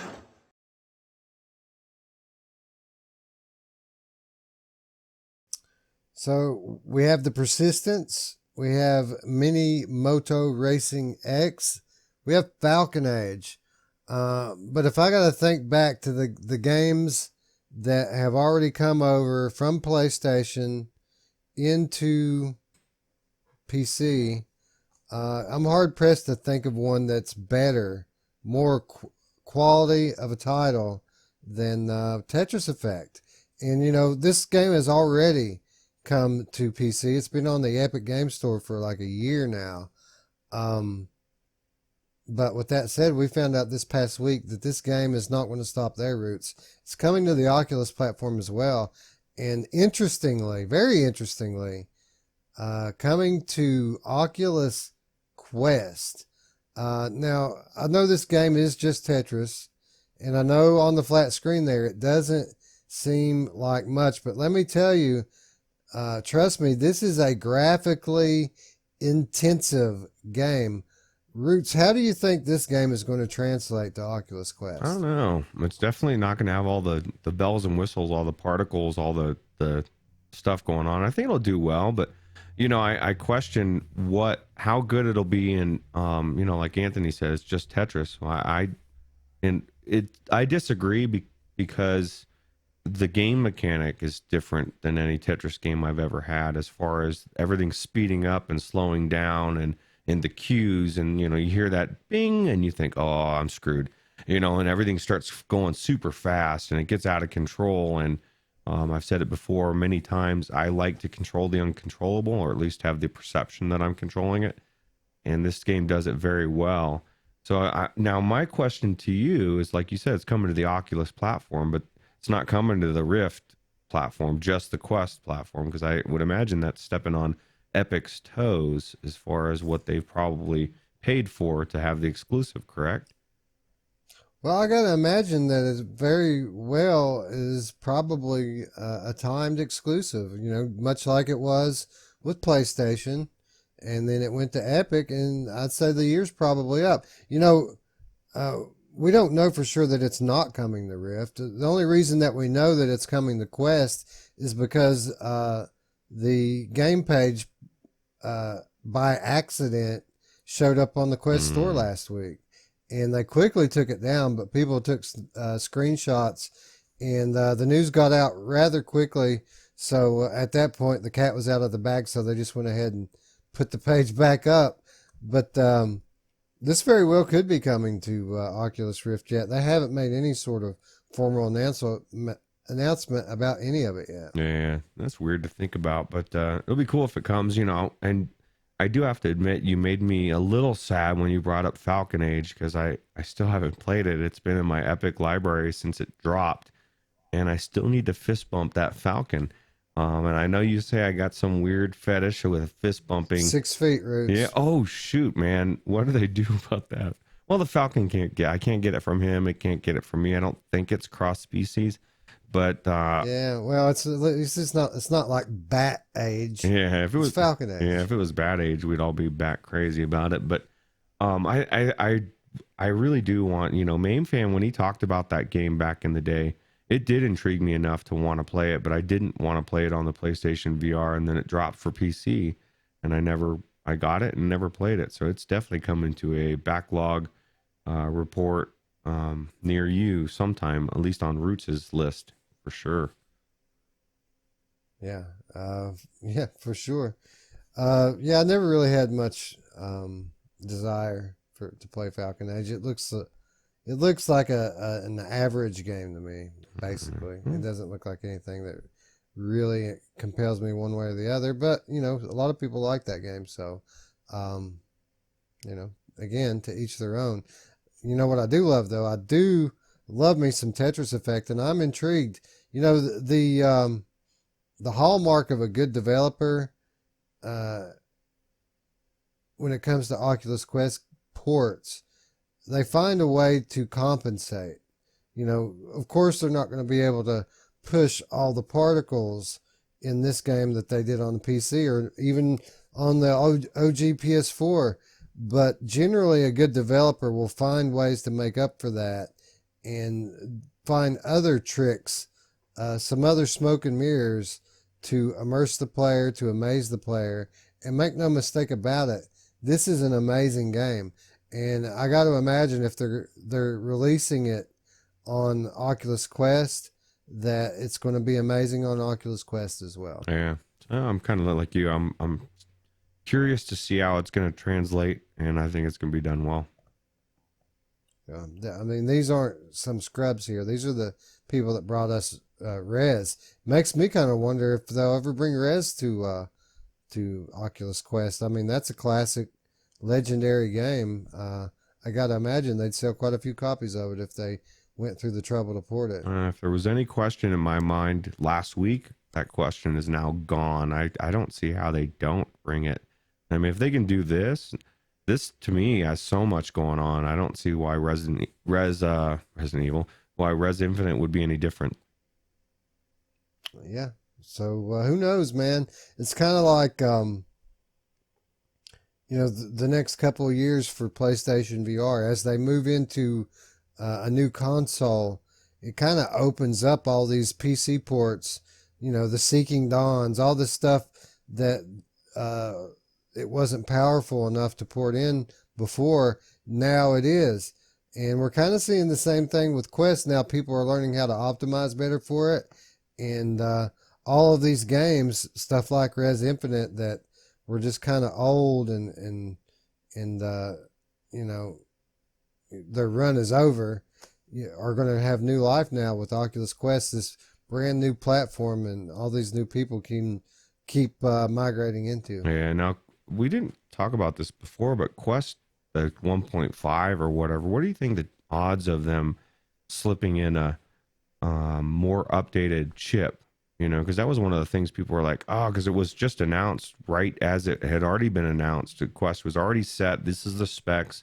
then that new version came out and everyone was like, oh, even Anthony especially, they should have put that chip in there. What do you think the odds that they put that newer chip in the new Quest 2, and so they can do more with it, and then you could start seeing a lot of the games start coming out? I do, while I do think that this is going to be a real upgrade in the same way that Rift S was a real upgrade over the Rift, I do not think that this is going to be a legitimate Quest 2. And I still think that the main focus for Oculus is going to be ease of use and affordability. I don't think that they're going to want to jack the price up another couple $100.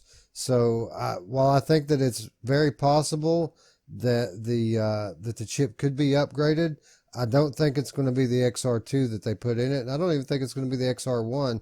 I think that it's going to be something, if they upgrade it, in between, they'll go, instead of an 835, they'll put like an 855 in. Right. Well, any upgrade is better. And I don't, that's the thing, is as we've moved ourselves away from that original Quest date when all that was going on, everything's advanced. So who knows how expensive those chips are now.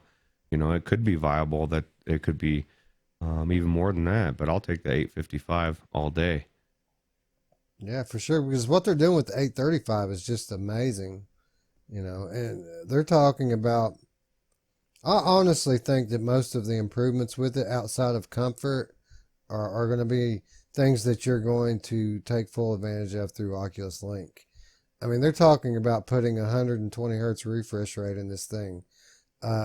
I mean, if they put a 5-pound battery on it, it's just going to run out in a couple of hours with that kind of a refresh rate. But if they have it running at 80 hertz, untethered, and 120 when plugged into the computer, well, there you go. Now that seems to make a lot more sense, right? Yeah, absolutely. Yeah, now I'm getting psyched for the new Quest again. Yeah, dude, I'm just as excited to see what that's going to be as I am to see what that new HP headset's going to be. Oh yeah, I'm really excited about that as well. I am too. I'm excited for all of it. I love new hardware, man. I love new hardware, and if Oculus is taking the Apple approach and they're going to have a new piece of hardware every year, every 18 months, nothing would make me happier. I don't have to own them all, but to have that kind of incremental progress and not have to wait 7 years for an update the way consoles do, I think that would be great. Yeah, me too. Anyway, whether you're talking about console or PC, this is absolutely one of the best in VR, and I got to imagine that it's going to be the same on Oculus Quest. So keep an eye out for this when it launches. Gaming science teacher, I'm talking to you. You're definitely going to want this. It's a great game, so be on the lookout for it. Absolutely.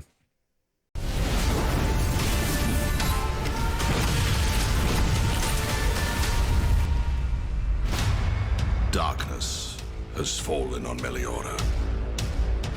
I see nothing but death and hatred. I need your help once more, Wizard.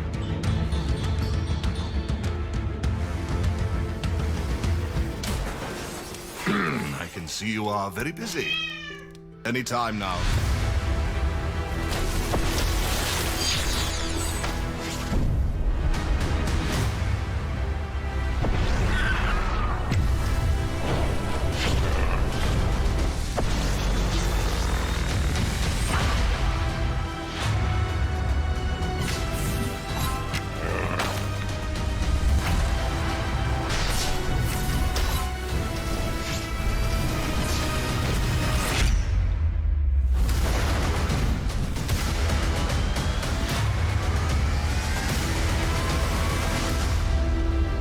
It's not the end of the world, so long as wizards walk the realm.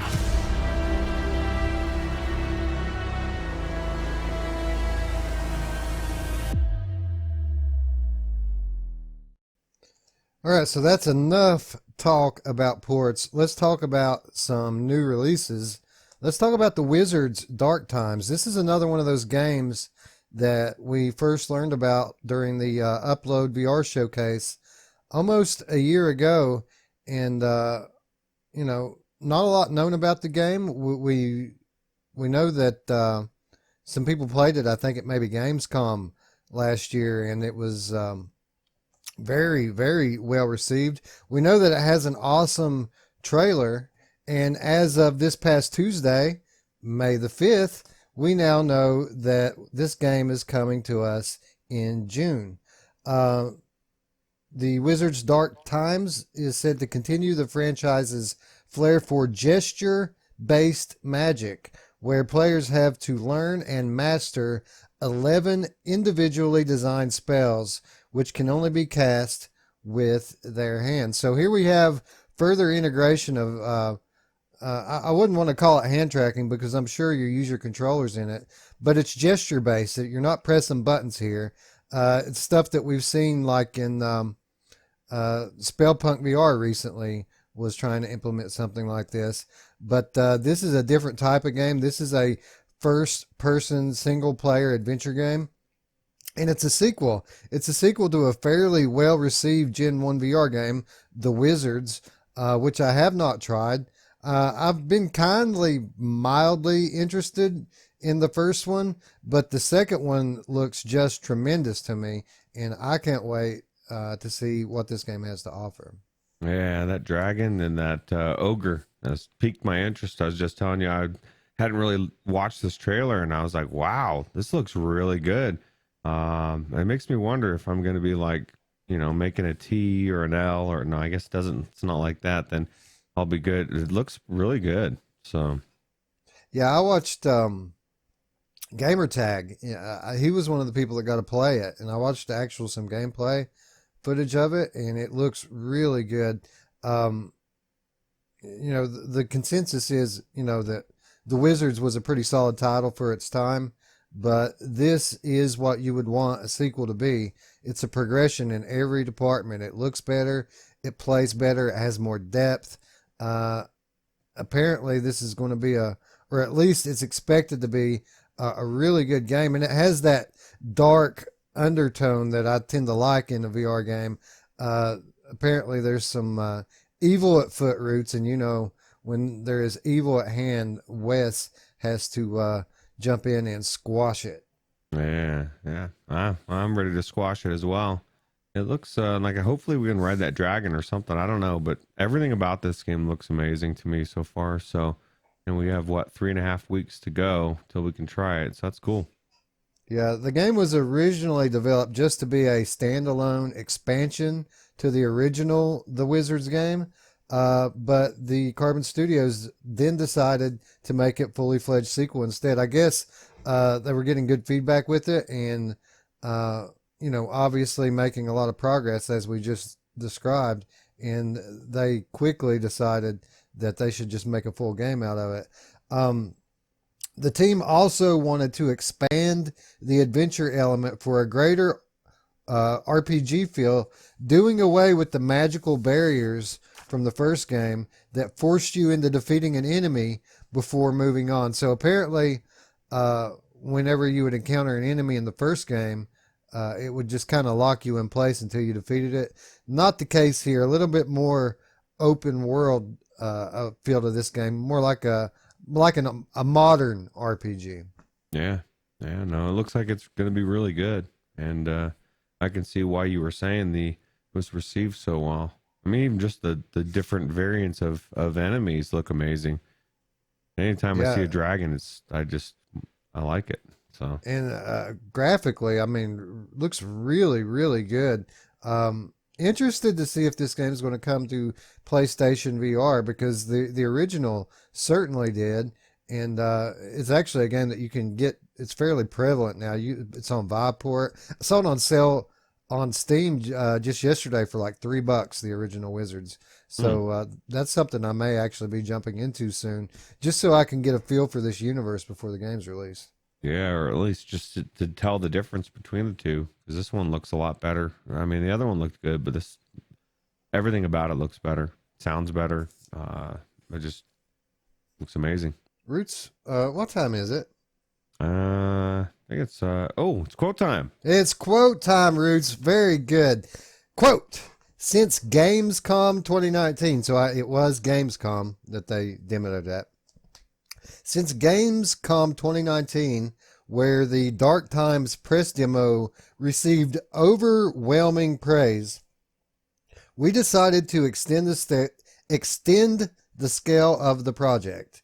We made sure our spellcasting adventure will keep everyone slinging fireballs and role-playing as the Emperor for hours without any pesky magical barriers that slow your project, said Jacob Pender, Carbon Studios producer, in a statement. So this is what I like to hear. I know that everybody's their own gamer. Roots is into the social gaming and the co-op stuff, which I find fun as well now that I'm in VR. Really wasn't my thing at all before VR, but it's kind of cool in VR. But, you know, my first love, what really lies near and dear to my heart, is the single-player, story-driven adventure game.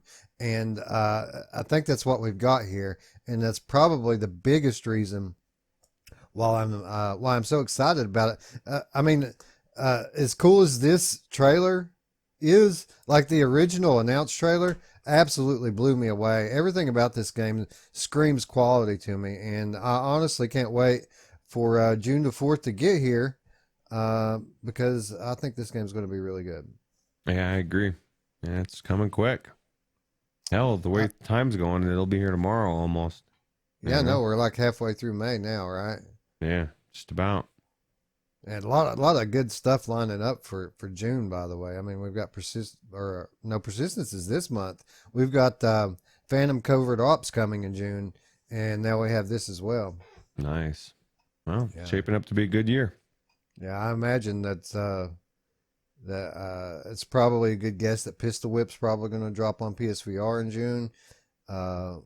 Just tons of good stuff coming.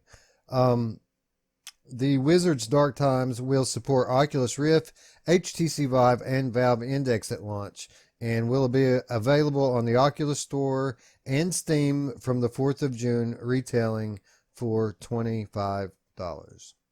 Well, I didn't hear the Cosmos in there. No one mentions the Cosmos for some reason, Wes. That's weird, right? Well, I can only assume that when they say HTC Vive, that they're talking about the Vive Cosmos as well. Much like when they say Oculus Rift, I assume that they're talking about Oculus Rift S as well. They need to be more specific for Roots. Now, specifically, which versions, sir, do you plan to support? We don't appreciate such broad statements. Yeah, it's just rude. You want to hear a broad statement? I was hanging out with this broad the other night, and man, she had it hots for the Weasel. Oh yeah, that's your wife? I hope. Yeah. Okay. Yeah. That's the ticket. Yeah.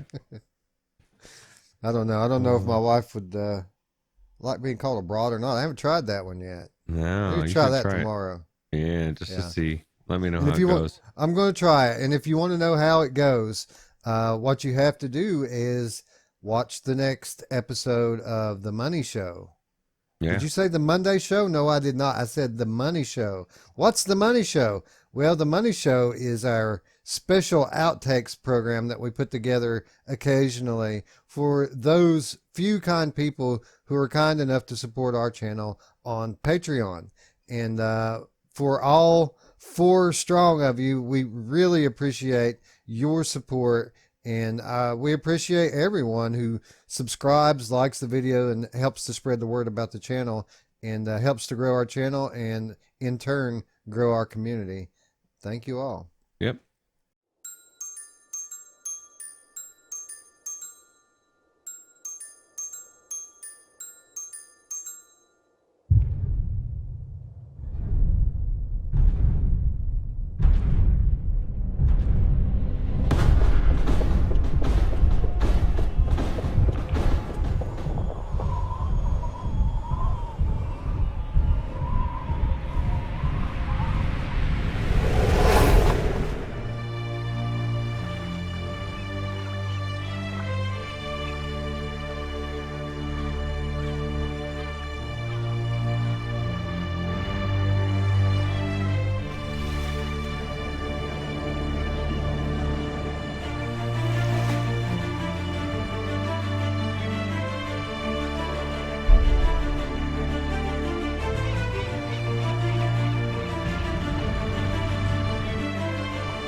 Okay, so London-based developer Gura Shop just announced the third-person VR adventure Rinlo. This new VR exclusive is heading to early access on Steam on June 23rd. Here's another one for June, Roots, right before my birthday. You know, I'm not the type of person who likes to drop hints, community, about what I would want for occasions such as this, but I'm just saying Rinlo's coming out, and the Phantom Covert Ops coming out. You know, your boy likes VR games. Yeah. Well, this actually looks pretty good, right? Yeah, we're finally starting to see people catch on to the fact that this common belief, this conventional wisdom that third person doesn't work in VR is just nonsense. I mean, we talked about it the other day when we were talking about our favorite games that we'd like to see a sequel to. We put that list together just at random, thinking about what games that we would really want more of, and literally half of the games were third-person adventure games. Yeah. You know what's weird about this one is, to me, as I was watching the beginning of the trailer, is it kind of looked like a Pixar cartoon or one of those. I mean, it just looks really good, and if they can make the entire story and game look that good, which it does look like it, it makes me really psyched to see what they're going to do with this game story-wise as well. Yeah, it's easy to forget sometimes, Roots, that we're in the infancy of VR game development. You know, people didn't know how to make these beautiful flat games that we have today right off the bat. It's kind of like any science. It's you work upon the foundation that the person before you set. So, you know, advancements are made in game development, and there are new techniques that are made, new optimizations, and then the next team comes along and they build upon that, and then the next team builds upon that. And that's kind of how video game development works. You know, we have a handful of engines that people are constantly innovating in. And we're just now really starting to see the true birth of second-gen VR games. And we've talked about it many times on this game, just how far even the most basic indie games now all seem to have this stunning lighting and beautiful textures. And that wasn't the case just, say, 18 months ago. Yeah, it's crazy how fast things are moving, right?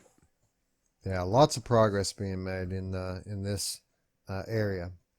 But in this game, Rinlo, you control Agatha, who is a young girl that sets out on a journey to discover her mysterious past. The game is set in a steampunk world and consists of puzzles to solve and enemies to defeat. Along the way, you will meet a range of characters as Agatha learns more about her destiny. So, I'm getting vibes of Down the Rabbit Hole here, but it seems like it might be a little more action-based. So maybe kind of a cross between Moss and In the Rabbit Hole. Obviously, though, very story-driven, but it also looks like it might be a little bit more involved than something like Down the Rabbit Hole. Yeah, these environments look amazing. Now, let me ask you this, Wes. How many Agathas have you known in your lifetime? I was thinking that when I was writing these notes. I was like, wow, that is very unique. I don't want to be offensive. It's very European, let's call it. Yeah, that's true. I mean, it's one of those things that, Agatha, I mean, how many Rootses have you known in your lifetime? You know, you know who's known loads of Rootses in their time? My mom! But yeah, it's funny that you mentioned that about that name, Agatha. I thought the same thing when I was writing this. I was like, wow, London-based much there, yeah. Gura Shop? Yeah, it's definitely not a common name in the States, but hey, so be it. I just think it looks amazing. I think the environments look amazing. Looks like it's got a lot of action, and looks like it'll probably have a good story. That's pretty much has everything you need. So well, let me ask you this. Do you want to build a snowman? Just kidding. At launch, Rinlo will feature the first 4 missions of the campaign. Gurashop says this will comprise most of the game's mechanics, but over the course of early access, the developers will add new levels. So, it's a third-person adventure game. We've gotten to that. You're going to have 4 levels to play through in early access. I imagine from the looks of it that these 4 levels are going to be pretty finished, pretty polished and ready to go. And the reason why it's going to early access instead of full release is because they haven't finished the latter half of the game. Yeah, I always wonder if that's a good thing or if they should wait a little bit longer and just put it all out in one. But I guess everybody does it differently, and I guess we'll know soon. People need to get paid, Roots, especially these smaller game studios. They can only go for so long, and it depends. It's all depends on the quality of the developer. Early access for a motivated, hardworking developer that listens to the community can really help a game develop and become into something great. At the same time, if you're not very goal focused, if you don't take criticism well, and if you're just for lack of a better term, lazy, early access can be a death knell because you get that payday and you get some mixed reviews and you kind of lose your motivation a little bit. I mean, what's the point, right? In finishing the game, most of the people who are going to buy it already have, and half of them don't appreciate our hard work anyway, so screw them. So it really just depends on the developer. I got to imagine, though, that from the looks at this, these are very professional individuals, and I'm not worried at all about this one coming into early access. Yeah, it looks good. So I'm not worried either. They plan on full launch in October or November, so apparently they're not that far from being finished anyway, unless, we get that COVID delay. But, I got to imagine with them announcing their game now that the COVID must not be affecting them very much. Yeah, what about the second wave? The second wave. The second wave. Well, we will deal with the second wave when it comes because we are still fully in the grips of the first wave. Still got to live our lives, right? That's exactly right. The sun comes up, we got to put our big boy pants on and go to work. And we'll worry about tomorrow when tomorrow gets here. And the cool thing about tomorrow is it never gets here. It's always today. So yeah, that's true. Tomorrow it'll be today. Today will be tomorrow. So yeah, it's an abstract concept. It's not a real thing. Yeah. All right. Anyway, this is damn it, Roots. I've already forgot the damn name. This is Rinlo. Rinlo from Gurashop, coming on June the 23rd. Again, just 2 days before this guy right here turns 21. Yeah, dude, that's crazy, man. Now let me ask you this. I know you said you wanted VR games for your birthday. Would you settle for, say, something that is just impossible to get right now, like a haircut? Dude, because you said it was what, 5 to 6 weeks out, man. That's just insane to me, dude. Like, it's already been months, dude. Let people get their haircut. Not everybody's bald like Roots and can just shave their head. It's crazy. To be honest, Roots, I'm probably about 2 weeks out from being through the awkward stage that everyone goes through when they want to grow their hair out. That stage where the stuff on the sides just kind of wings out. I'm almost got it long enough on the sides now where it'll actually go back. And I think if I make it past that, I just might not get a haircut, Roots. I might just go with it, And if I do get a haircut, it'll come from a stylist or someone who can actually make it look good and not a barbershop that's going to buzz it all off. See, I like how you say that. Like your wife doesn't have a say in that. She'd be like, hell no, you are getting your haircut. Yesterday. Oh, okay. Oh, she probably wants old school long hair, Wes, right? Yeah, well, I mean, I used to have very long hair back when we were in our prime. I had long hair and a beard. Yeah, I used to have long hair a long time ago. Yeah, once upon a time. Yeah. But yeah, not turning 21 Roots, doubling up on the 21. How fucked up is that? I don't know, man. I'm 3 years ahead of you. That's even worse. So So does that mean I can like buy 2 beers at a time now? I think you can. I think you could double fist them if you want. You know who else double fists all the time? I'm afraid to. Oh man, she's busy. I'll tell you what. You know who else was double fisting? Well, not double fisting, but Jim Hall and I today in Sea of Thieves. We ended our inaugural mission that we did, or whatever you want to call it. We went to the bar in the Sea of Thieves and we slammed beers until we puked all over each other. It's pretty cool. Awesome. It sounds like who doesn't like? Sounds like something that needs to come to VR to me. It does actually. It's so amazing. We were both saying how amazing that game would be in VR. I was actually just thinking the other day that we needed to touch base again with those developers that are local to you there that have that De Leon Legends. Yeah, because they were deep in on a new build last time we talked to them, and that was forever ago. So they might have a new build ready for us to check out by now. That's true. It may already be on my account if they update it. Yeah, so yeah, that's quite possible. And I mean, a lot of potential there with that one. Visually, very, very good looking world that they've built there. If they can just smooth out some of the mechanics and populate it a little bit, I feel like that game could be really. I mean, I almost would bet that it's going to be better than Battlewake, just based on the kind of game that it is. Yeah, Battlewake was just so disappointing to me, just because I wanted to get off the boat, run around. You know, that was one of the things that right before at the end of our thing, this guy came sailing up on his ship right when Jim Hall and I were done puking all over each other, and we were outside, and so I started waving at him. And Jim's like, should I shoot him? I'm like, yeah. So he headshotted him with a sniper rifle. And so he died, and I jumped on his boat and took one of his gems and went and turned it in. So I stole it. And then I felt bad, and I was like, he's like, we killed him again. And then I was like, I can't steal this guy's stuff. You know, I just can't do it. And then he ended up giving it to us. It was weird. He just kept bringing it over. Here, take this. So we turned it in and got some stuff. It was the weirdest thing. Yeah. See, no good deed goes unreturned in the world. It's what goes around comes around, Roots. Yeah. Well, like I told Jim, I said I've been that guy on the other side and had someone kill me and take my stuff after I spent hours collecting it.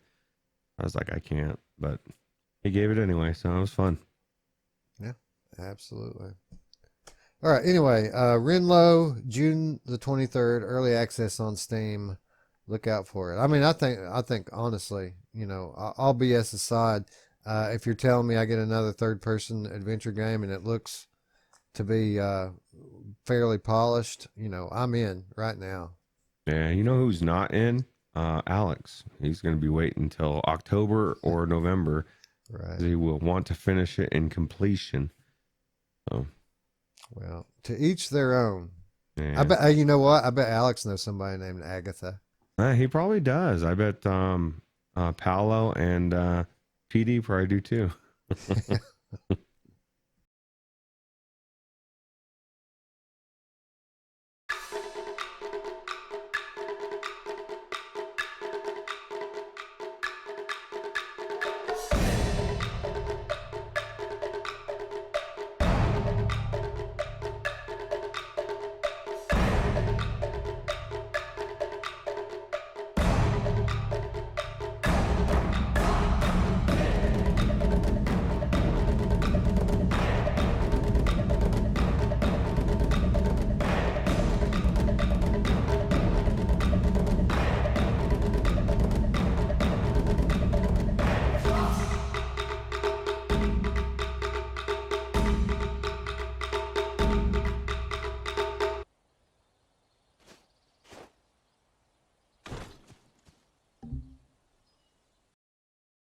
Have you ever played Frisbee golf? It's actually pretty fun. No, I was actually just kind of poking fun at those people a lot. I have not, but I know that the people that are into it are really into it. Yeah, dude, I played it once in a blizzard. That was the weirdest time I've ever had. But yeah, no, dude. You know what this game reminds me of when I was watching the trailer was that game where you're throwing the paper airplanes. And I mean, except for it's a frisbee off. What is it? I don't know. Man. Yeah, I can't remember what the name of it is. I tried it. It's on one. It's either on Alex's or probably Mamefan's account. But you got little paper airplanes, and you have to throw them, and they go. You have to get them to go into certain spots, and then it opens up the world and comes to life and stuff. And my take on that was that after playing it for an hour, my arm hurt because I could never get that thing to fly right, and so you're like constantly doing this over and over again. God dang, the muscle in your arm. But it was actually pretty cool, and I think this would be kind of a different take on it.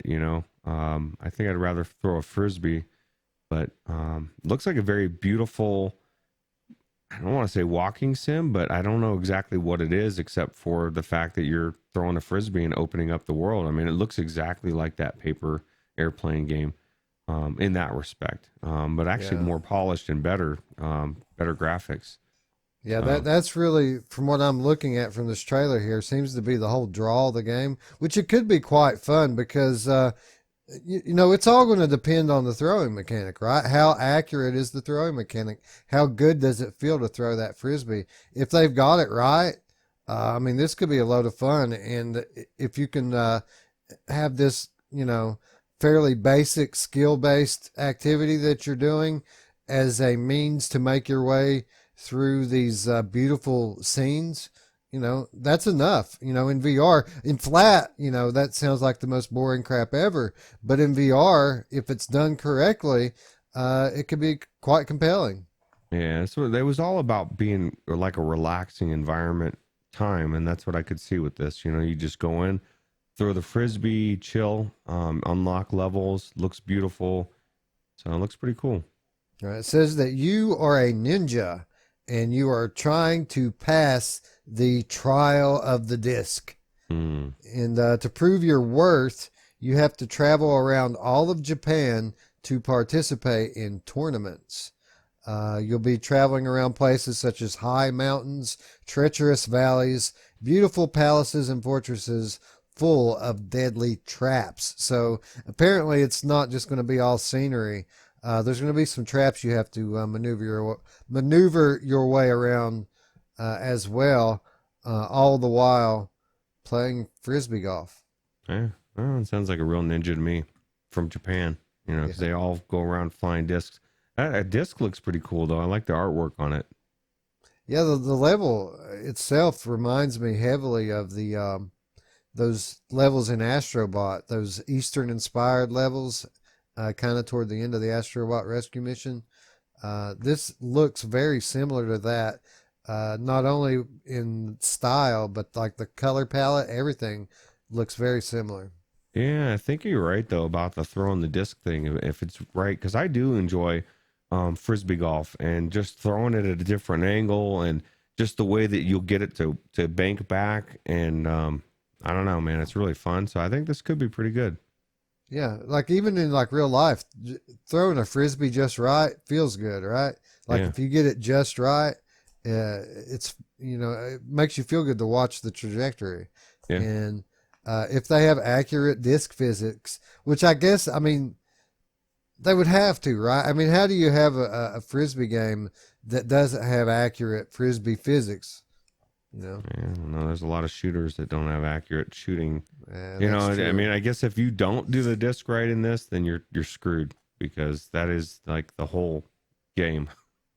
Yeah. So yeah, no, it looks pretty good, and it looks like the physics are good. It looks like they're, the way they're throwing it and it's whipping back and around, that's exactly what would happen. So hopefully they'll give you a punting disc as well for when you're close to the goal, but I don't think there's a goal, but I don't know. That would I'd be like to pretty play, cool. Roots.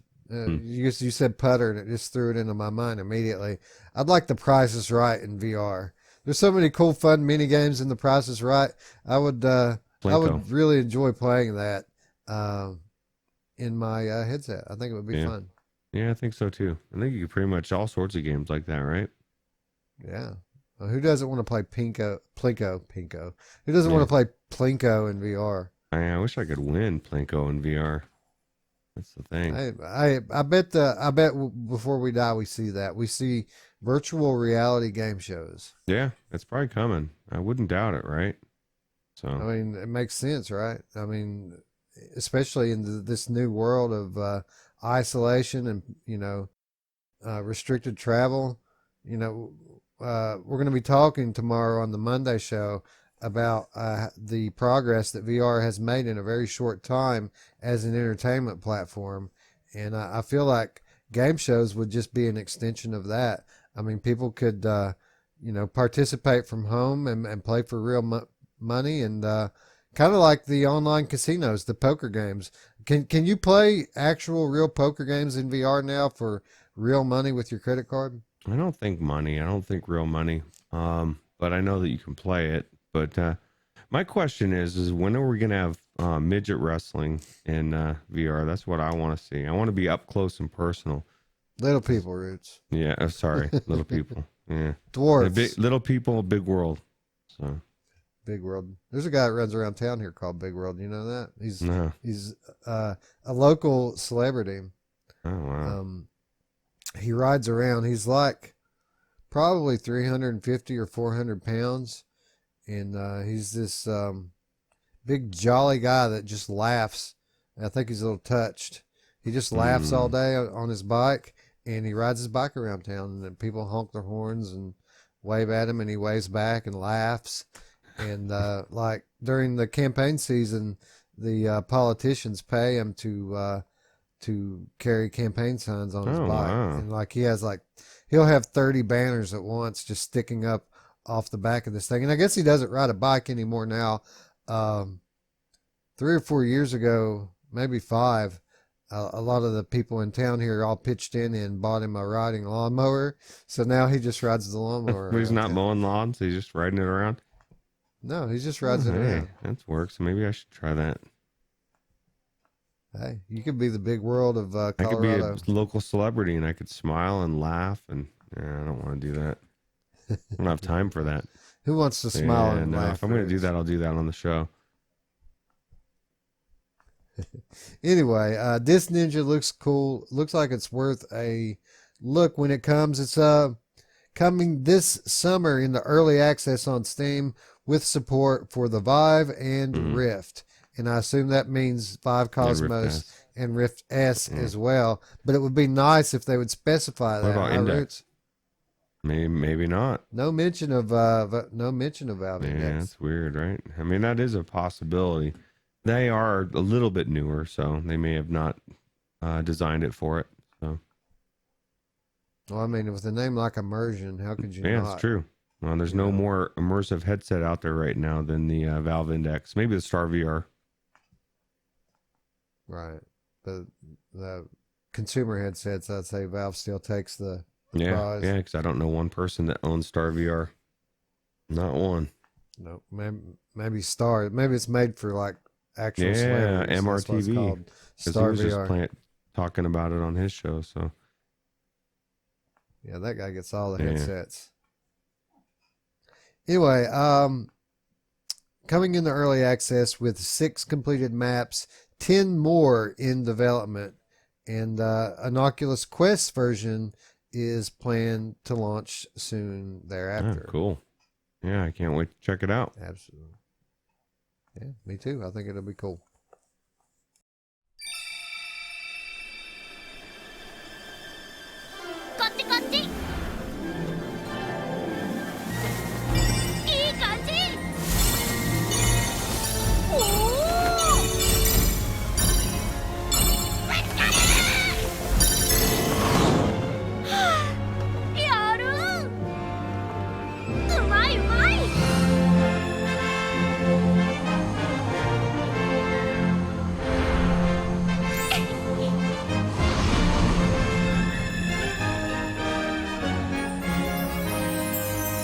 Little Witch Academia VR 2020。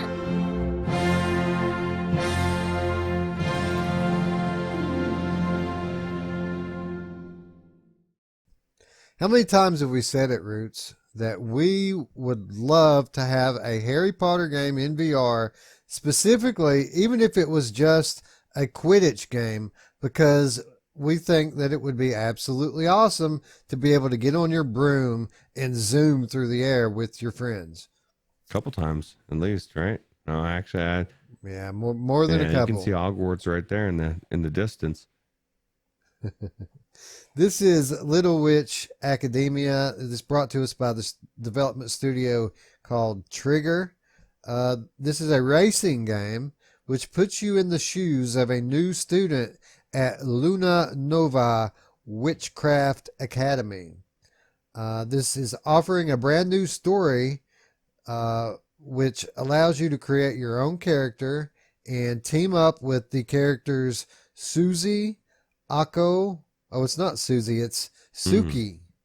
Suki, Akko, Latte, and more from the series. So this is actually based on a popular, or I guess according to this article, a popular anime series. So this is actually based upon a previously released entertainment, animation. Yeah, I've never heard of it. Suki, but we're not in Japan, so yeah, definitely, like you were saying before we start filming, if this is done right, it can be pretty good, right? Yeah, I would like to see some diversity in the levels. I think that this gameplay concept has a lot of potential. You see them doing barrel rolls and stuff there on the broom. I don't want the whole thing to be forest, but if they can manage to throw me like 5 or 6 different areas to zoom through on my broom, I think this could be a lot of fun. Yeah, so do you have to stay with those circles? That's the thing. What happens if you go right instead of through those things? Do you? I think that's going to depend upon if they decide to incorporate a free play mode. See, this is a racing game, and fundamentally, it's not like a sandbox, fly around everywhere thing. It's got a track you're supposed to stay on, and that's what those rings are for. But they very well could just incorporate a free play and let you fly around the endless forest and just have fun. That would be cool with like friends, just to have a free play, broom flying game. Yeah. Yeah, it definitely looks unique. Looks interesting. They don't have a release date for this, right? Just says 2020. I'm not quite sure yet. Let's see here. What did I put in that? The studio expects to launch Little Witch Academia VR broom racing for Oculus Quest in late 2020, and then PlayStation VR and PC VR versions will follow in early 2021. Wow, it's backwards, right? From what everyone else does. Different. Yeah, it's backwards from what PC titles do. Yeah. Well, hey, we'll see. I guess there'll be the people out there, they'll say this is going to suck right off the bat because it went to Quest first and can't look good on anything else. So, but this is going to be all about gameplay. To me, not really it. Yeah. And we saw how cool that this art style can look in VR when we were in Nostos, right? That game, for all its flaws, was beautiful, wasn't it? Yeah, I forgot about Nostos. I need to go back into Nostos. I hope they fixed it, but I know that they said they were delayed because of the CV-19. So, yeah, that's a Asian developer as well. So, I mean, God knows how many of those people were afflicted. Yeah, sure. But the video game is set to feature voice acting in English as well as Japanese from the actors who actually star in the show. So the people who actually do the cartoon, the animation, they're going to be the same voice actors are making this game. Yeah, I wonder if there's anybody in that watches our show. Let us know in the comments or in the chat. If you know this series, like this is your series. And you're excited for this, let us know, because I've never heard of it, but apparently it's popular in Japan, or for anime watchers. I'm not much of an anime watcher, Wes, so I never have been. Don't know that I ever will be. Never got it. Still don't get it. And it's bizarre to me, but people love it. So Yeah, I haven't really gotten into it much either. I haven't never really gave it a shot, to be honest. My kids are really getting into it. And my little girl especially is like, it's one of her things now. Like her new thing is anime. She loves to watch Naruto and what's the other one she like? Demon Slayer, I think it's called. And that, of course her brothers look up to her. So if Isabel thinks it's awesome, then they do too. So now everybody's just kind of on this anime kick. Yeah, well, I guess it's something that's popular. So I mean, people love it. It's just more of a younger generation thing. Yeah. So, but I think I watched one that was the coolest one where they went into virtual reality or whatever, and they got stuck in there, and it was like real world. And if you died, you died in real life, and that was pretty cool. Yeah, sounds like a interesting concept. Yeah. With 10 tracks spread throughout familiar areas around Luna Nova, in single player mode, you can compete in the races using magical energy to speed up and attack other racers or purify ghosts. So apparently it isn't just straight racing routes. You actually have some attacking that you're going to be able to do as well. Yeah, who doesn't want to purify a ghost? I was thinking about doing that tomorrow. So yeah, my ghosts, the ghosts that have been here, totally impure. You should see what type of things they keep suggesting to me when I'm half asleep. Yeah, I don't know if that's a ghost or if that's just schizophrenia, but like we were talking about in Hellblade, all those voices in your head, right? Well, I mean, I can see them though. Yeah. Oh, well, that's okay. It's like, well, then that's fine, right? I Not can see crazy, Roots. Yeah. Yeah. What are you thinking? I'm crazy? Yeah. In the online multiplayer, you can also explore the grounds of Luna Nova to relax. So apparently there is a free play mode in multiplayer. Oh, cool. Yeah, it sounds pretty cool. That sounds cool. Yeah. There's a veteran team helping make the title, including director Junichi Yamamoto, who was the opening and ending movie director on The Legend of Zelda Link's Awakening. Well, there's a name we all know. Yeah. Well, that's cool. Well, obviously they know what they're doing as far as that person does. So. Yeah. Well, I mean, we've said it before about other titles. Bringing people in who worked on stuff like that, it just lends credibility to the entire project. People who are professionals, people who have these sorts of experience, they don't just take any job, right? They only go to work on things that they believe in and things that have a certain level of quality. So if someone who's worked for Nintendo on a Zelda game is working on this, I got to imagine that it's going to be pretty good. Yeah, I want Zelda in VR. Like legit Zelda. I don't even care if it's third person the whole game. That would be amazing, wouldn't it?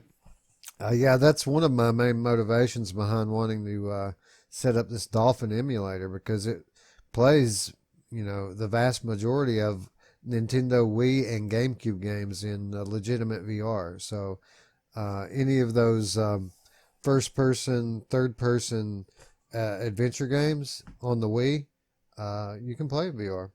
Oh, cool. Yeah, it is cool. Sounds good.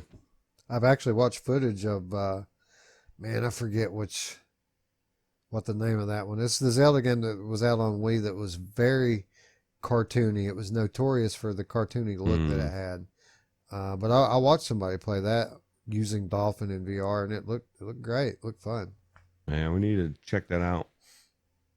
Yeah, I think I am. I think I'm going to quite soon, actually. Cool. The studio Trigger was founded by creators behind iconic anime shows such as Neon Genesis Evangelion. Okay. Well, everybody's heard of that one, huh? Yeah. Little Witch Academia has a run of 25 episodes currently available on Netflix. So if you are interested in watching the game watching the show that this game is based upon, you can do so in Netflix right now. Yeah, if it's on Netflix, I guarantee somebody that watches the show has watched it. So it'll be interesting to hear what they have to say. So I don't know if I'll be watching it, but maybe somebody will tell me it's so good I have to. I think somebody was telling me, oh yeah, Derail was telling me, dude, you need to see Westworld Season 3.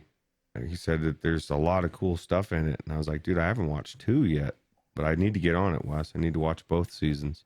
Maybe we need to big screen that shit, man, because like I need to catch up on it as well. I've only made it, a few episodes into Season 2 myself. So yeah, I've never watched any of Season 2, so I need to do it. Well, maybe after you get your headset tomorrow. Who knows, bro? I got a week off coming up. Maybe we binge that shit. Yeah, let's do it. We'll invite Sion along. Maybe I'm sure he'd be all about it. Yeah, actually, he's all about big screen.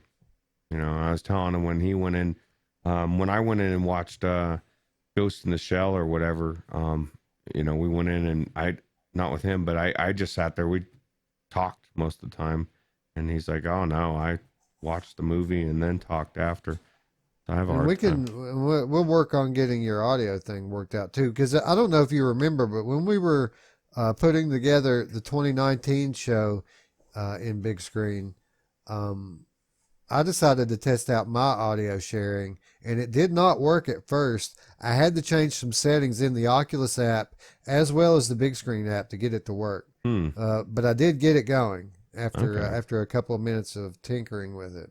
Yeah, well, maybe we can get it going, and then I can host Eureka. Urethra. Yeah, Urethra. Yeah. All right. Anyway, Little Witch Academia. I put this game on the list today just based upon how cool I thought the gameplay concept was and the amount of potential for fun there is here. Really cool to find out all of this different lore and around the game and the show and all this stuff outside that I had no idea of. So again, adds credibility to the project and makes me more interested in it and seeing what becomes of it. Yeah, me too.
All right, this is a game called Frustrain. Roots like frustration train. And not a lot to say about this because we don't really know a lot about this. This game has been in development for a little while, and this clip specifically surfaced on Reddit this last week. And I just thought it looked so cool that I wanted to share it with everyone.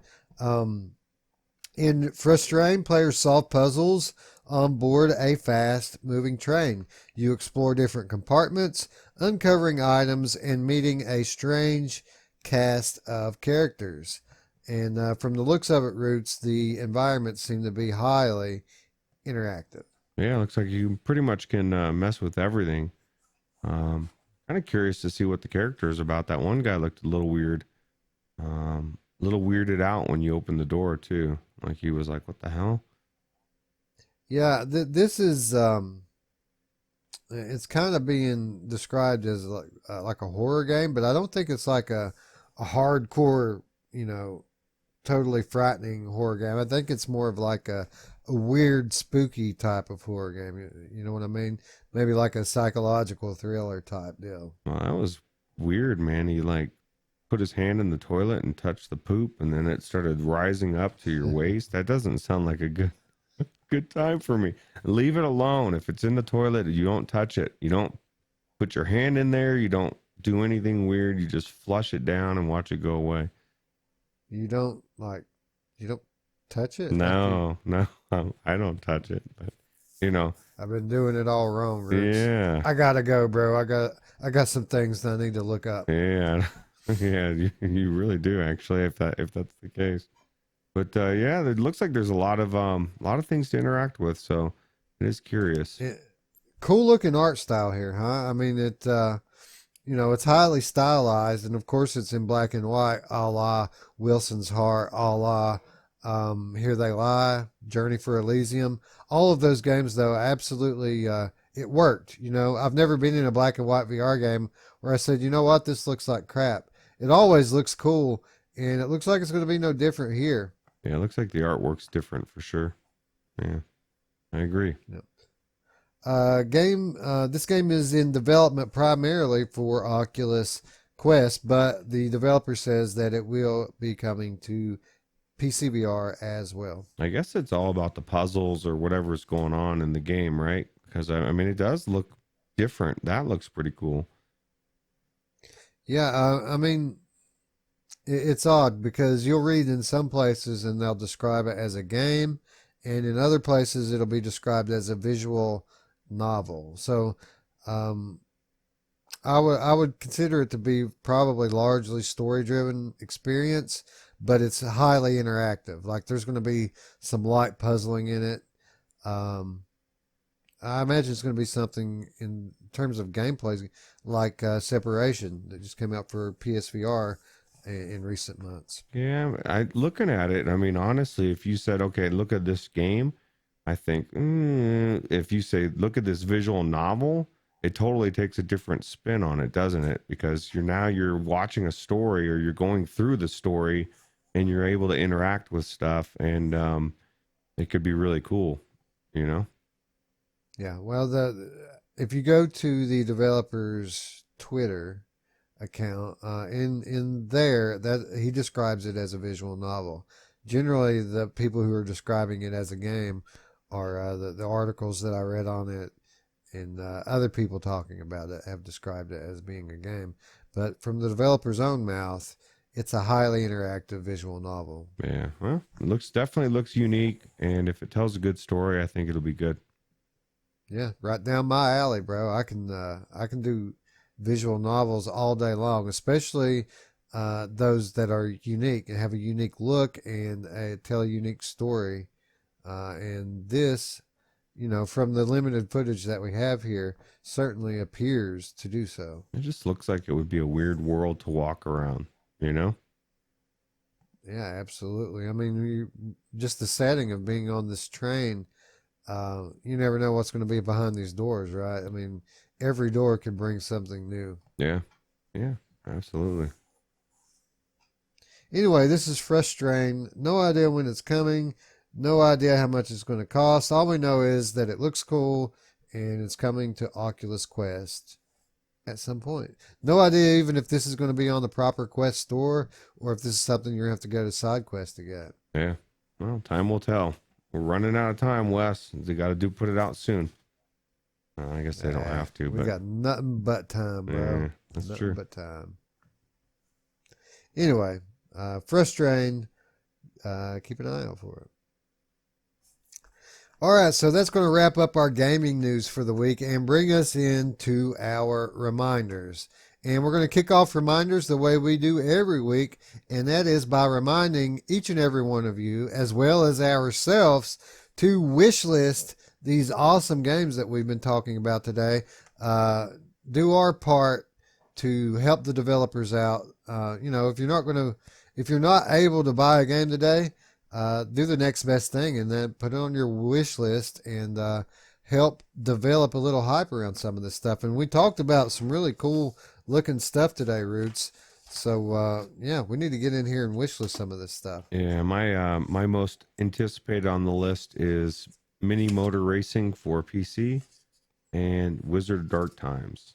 Although there's other things I'm going to wish list as well, but those are my two top ones that I'm really psyched for. I really want to play some more Mini Motor Racing, especially with the community. I think it's going to be so awesome.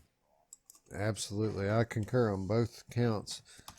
And in fact, I'm going to the Wizards Dark Times right now. And you guys, I know you're at your computer anyway. It's like 3 clicks to bring your Steam up, bring up your Oculus store. Go along with us here. You know you want to play these games. Yeah, absolutely. And there it is, the Wizards Enhanced Edition, $3.74 on Steam right now. Wow. What a steal, huh? Of course, I'd never played the original, so I'm assuming it's good. I'm sure it's Mamefan or somebody owns it, right? Yeah, I'm sure. I think they said it was decent. Okay. It wasn't like the best game they ever played, but it was good. Yeah. All right. Coming out June 4th. Add to my wish list. Check. All right. What else did we talk about today? Rinlo. I'm definitely going to do that. Rinlo, the third-person adventure game. Yeah. There it is, Rinlo. And June 23rd, 6 weeks. Check and check. It's almost here. You know what? Let's do one more for good measure. Mini Motor Racing X is on Oculus, so we need to go over to the Oculus store to wish list that one. Yeah, it makes you wonder. It's got to be. It's seeming like there's a lot of trading between Oculus and Sony going on, title wise, right? Or exclusive. Well, it seems that way. But it's hard to discern because the titles like Mini Motor Racing X and The Persistence and Tetris Effect, while these were exclusives on Sony's platform, they didn't come from Sony first party studios. These are actually third party developers that published first on PlayStation. So maybe I don't know. Yeah, it's hard to say, right? Indeed. All right, so here we are, Mini Motor Racing X. Where can I favorite this thing at? There it is. Add the wish list. Boom. Done. All right, there we go. 3 solid titles. And man, a lot. Those of you out there on PSVR who don't have the 50 bones to throw down on The Walking Dead Saints and Sinners, trust me, you want that game. And you need to get on there and wish list it right now. Yeah, and you need to tune into the Monday show tomorrow, where Wes will be talking about his experience, and we'll be talking about the differences between, or some of them, that we've seen or not seen, because I don't think there will be much difference. So, look at that hat, dude. That guy's got the bone. That hat is just awesome. I need to get that hat, dude. I didn't catch it. I was looking at Mini Motor Racing X. Oh, that's right. You can't see it as well. It's just a nice flamboyant red. I don't know, man. That's a pimp hat. Yeah, it was a pimp hat, dude. That guy's pimping. He's got the pimp chain too. And you know, if you were to ask Cool Mo D, he would tell you, pimping ain't easy. Not easy. Yeah, that's true. Well, I've heard anyway. Anyway, so that's going to wrap wish list, and we're going to move on to free stuff and killer deals. As usual, we're going to start with a couple killer deals, and I just told you one of the Wizards Dark Times, or not Dark Times, but the original Wizards Enhanced Edition, $3.74. You know what else is $3.70? Well, actually, $2.99 on Steam right now. I have no idea. What is Intruders Hide and Seek. Wow, that's a good deal. Yeah, that's an awesome game. If you like story-driven games, if you like challenging stealth gameplay, an absolute awesome twist. game. If you like the story was like, it was really good. So it was the strength of the game, was the storytelling. I mean, one of the best, honestly, one of the best one of the best examples of storytelling in VR, period, that I've ever seen. It was a great story, well told. The gameplay, challenging, frustrating more than a few times. Very frustrated with the stealth gameplay, but makes it all the more gratifying when you succeed, right? yeah, absolutely.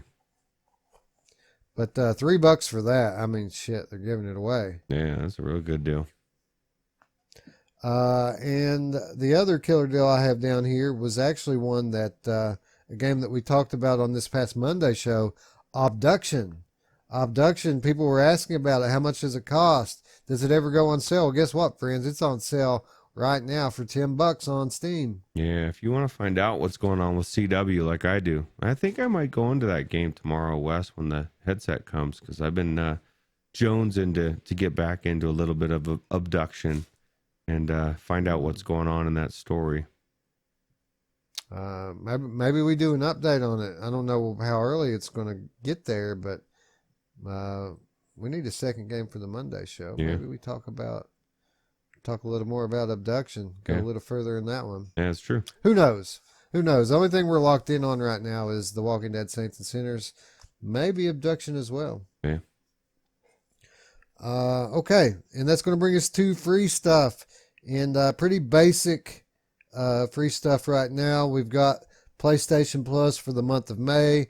As we mentioned last week, not the greatest games in the world. Farming Simulator 19 and Cities Skylines. In all fairness, both very highly rated games. People who buy them and play them love them. But I think when it comes to games like this, it's really an acquired taste. Yeah, free is free. It's like dark beer, these games. Yeah, it is acquired taste. Dark beer is. Absolutely. Indeed. And then we have the Epic Game Store, and this week they're giving away a game called Death Coming. Yeah, I've never heard of that. Is it pretty good, or you have no idea? It looked like a cartoony, like tabletop style game, almost like a board game. Maybe I don't know. It looked like a strategy game, like a cartoony strategy board game type thing. Yeah. Okay. Well, might have to check that out. Free? Yeah, free is free. FREE, bro. All I had to do was go on there and click on it, and now I own it. So. Yeah, I always forget that. I did notice something very interesting though about when I was on the Epic Game Store this week. Falcon Age? No, they always show you what the free game is going to be next week, right? So you see this one's free now, and in a week, this one's going to be free. Not this week, Roots. Instead, they have a countdown timer for the next week's surprise free game. Wow. Well, that could be something good or something completely overrated, but I don't know, man. That sounds intriguing. I'm curious to know what's free next week now. I'm very curious because I've never seen them do this before. So either they're changing their policy and trying to build hype around their game giveaways, or maybe they're giving away something cool. It wouldn't be the first time, would it? Yeah. How about Last of Us? I was kidding. Can you imagine if that came to the Epic Game Store? Hey, that would be amazing. For free? I mean, come on. Yeah, never mind. That ain't coming free. We'll charge out the ass for that one, right? I don't know. You can get it on PS4 on sale frequently for $10 now. So yeah, I've never played through it. Again, just a masterpiece of dude. I don't do. I was going to say if you're playing flat games right now, you should play it. I was going to say I don't play flat games. I'm just kidding. Yeah, right. But yeah, no, I mean I don't have a PlayStation, but if it was on PC, I'd probably check it out. You know, honestly, this is one of those games that I would recommend just watching a playthrough of it, like a high quality HD playthrough of it. The storytelling in it's that good. It would be like this, long drawn out movie, but I absolutely think it would be entertaining to watch someone else play. Yeah, a lot of people do that actually. They just don't play through the game. They just want to watch somebody play it. So yeah, it's not about the gameplay with this. It's about the story. The voice acting is phenomenal. The graphics are beautiful. And the story, the writing, spot on. I still hope. I hope they pull it out in the end, Roots, and that the sequel is saved. I don't believe it's going to be the case. Yeah, me neither. So that's kind of sad, but. All right. On that note, that's going to bring us to our final reminder of this week and each and every other week. And that is, we're going to remind you of how you, our lovely viewers out there, can support our channel. Of course, if you're new to the channel, the best way and easiest way to support us is by subscribing and clicking the notification bell to stay up with all of our weekly content here on Virtual Strangers. If you're a longtime subscriber and you would like to help our channel grow and help our community grow, you can always support us as we mentioned earlier, on Patreon. The contributions start for as little as $3, and being a patron will grant you access to cool things like advanced copies of our show notes, so you can read our shows before we actually release them. And you also gain access to the Money Show, which is an outtakes program that we put together talking about various things. Let me tell you, if you like the conversations that we have on Discord, if you find them interesting, then you're going to like the Money Show, because it's generally that same sort of thing. The same stuff we're talking about on Discord, we're talking about on the Money Show. And this last one actually was my early in-depth impressions of The Last of Us 2 leaks and spoilers. So if you don't want spoiled, don't watch it. But if you do want to know what I think about it, absolutely lay down the $3 and go check it out. Yeah, absolutely. The last reminder I'd like to give you all, of course, is how you can join the conversation, and that is by scrolling down to the description below and clicking on the invitation to join our Discord. Discord's just something we kind of started a while back because everybody does it. Everybody has a Discord, and over time, it's become the backbone of our community. I feel like our community lives and thrives even more so on Discord than on YouTube now. Yeah, I agree. And I was thinking about YouTube, definitely make sure you subscribe, because we're going to be going live on Mondays pretty soon, and we're going to have some impromptu live tests of whatever we want to talk about or whatever. So you might miss it. You won't get a chance to do that live if you don't know that's happening. So the Money Show free version. Yeah, absolutely. Because we're gonna have to test it out, and we're gonna try to make the test interesting and not just do it to do it. So now we'll have some legit stuff to talk about. I mean, God knows that there's no lack of topics to engage in on the VR in the VR sphere, right? I mean, there's something new every day. I didn't even look at the news today before I recorded this, because I knew I would end up adding 2 more pages to these show notes if I did, and the show's long enough as it is. Yeah, absolutely. Anyway, on that note, we would like to thank you once again for watching. And for Roots, I'm Wes. We'll see you tomorrow, friends. Bye-bye. Take it easy.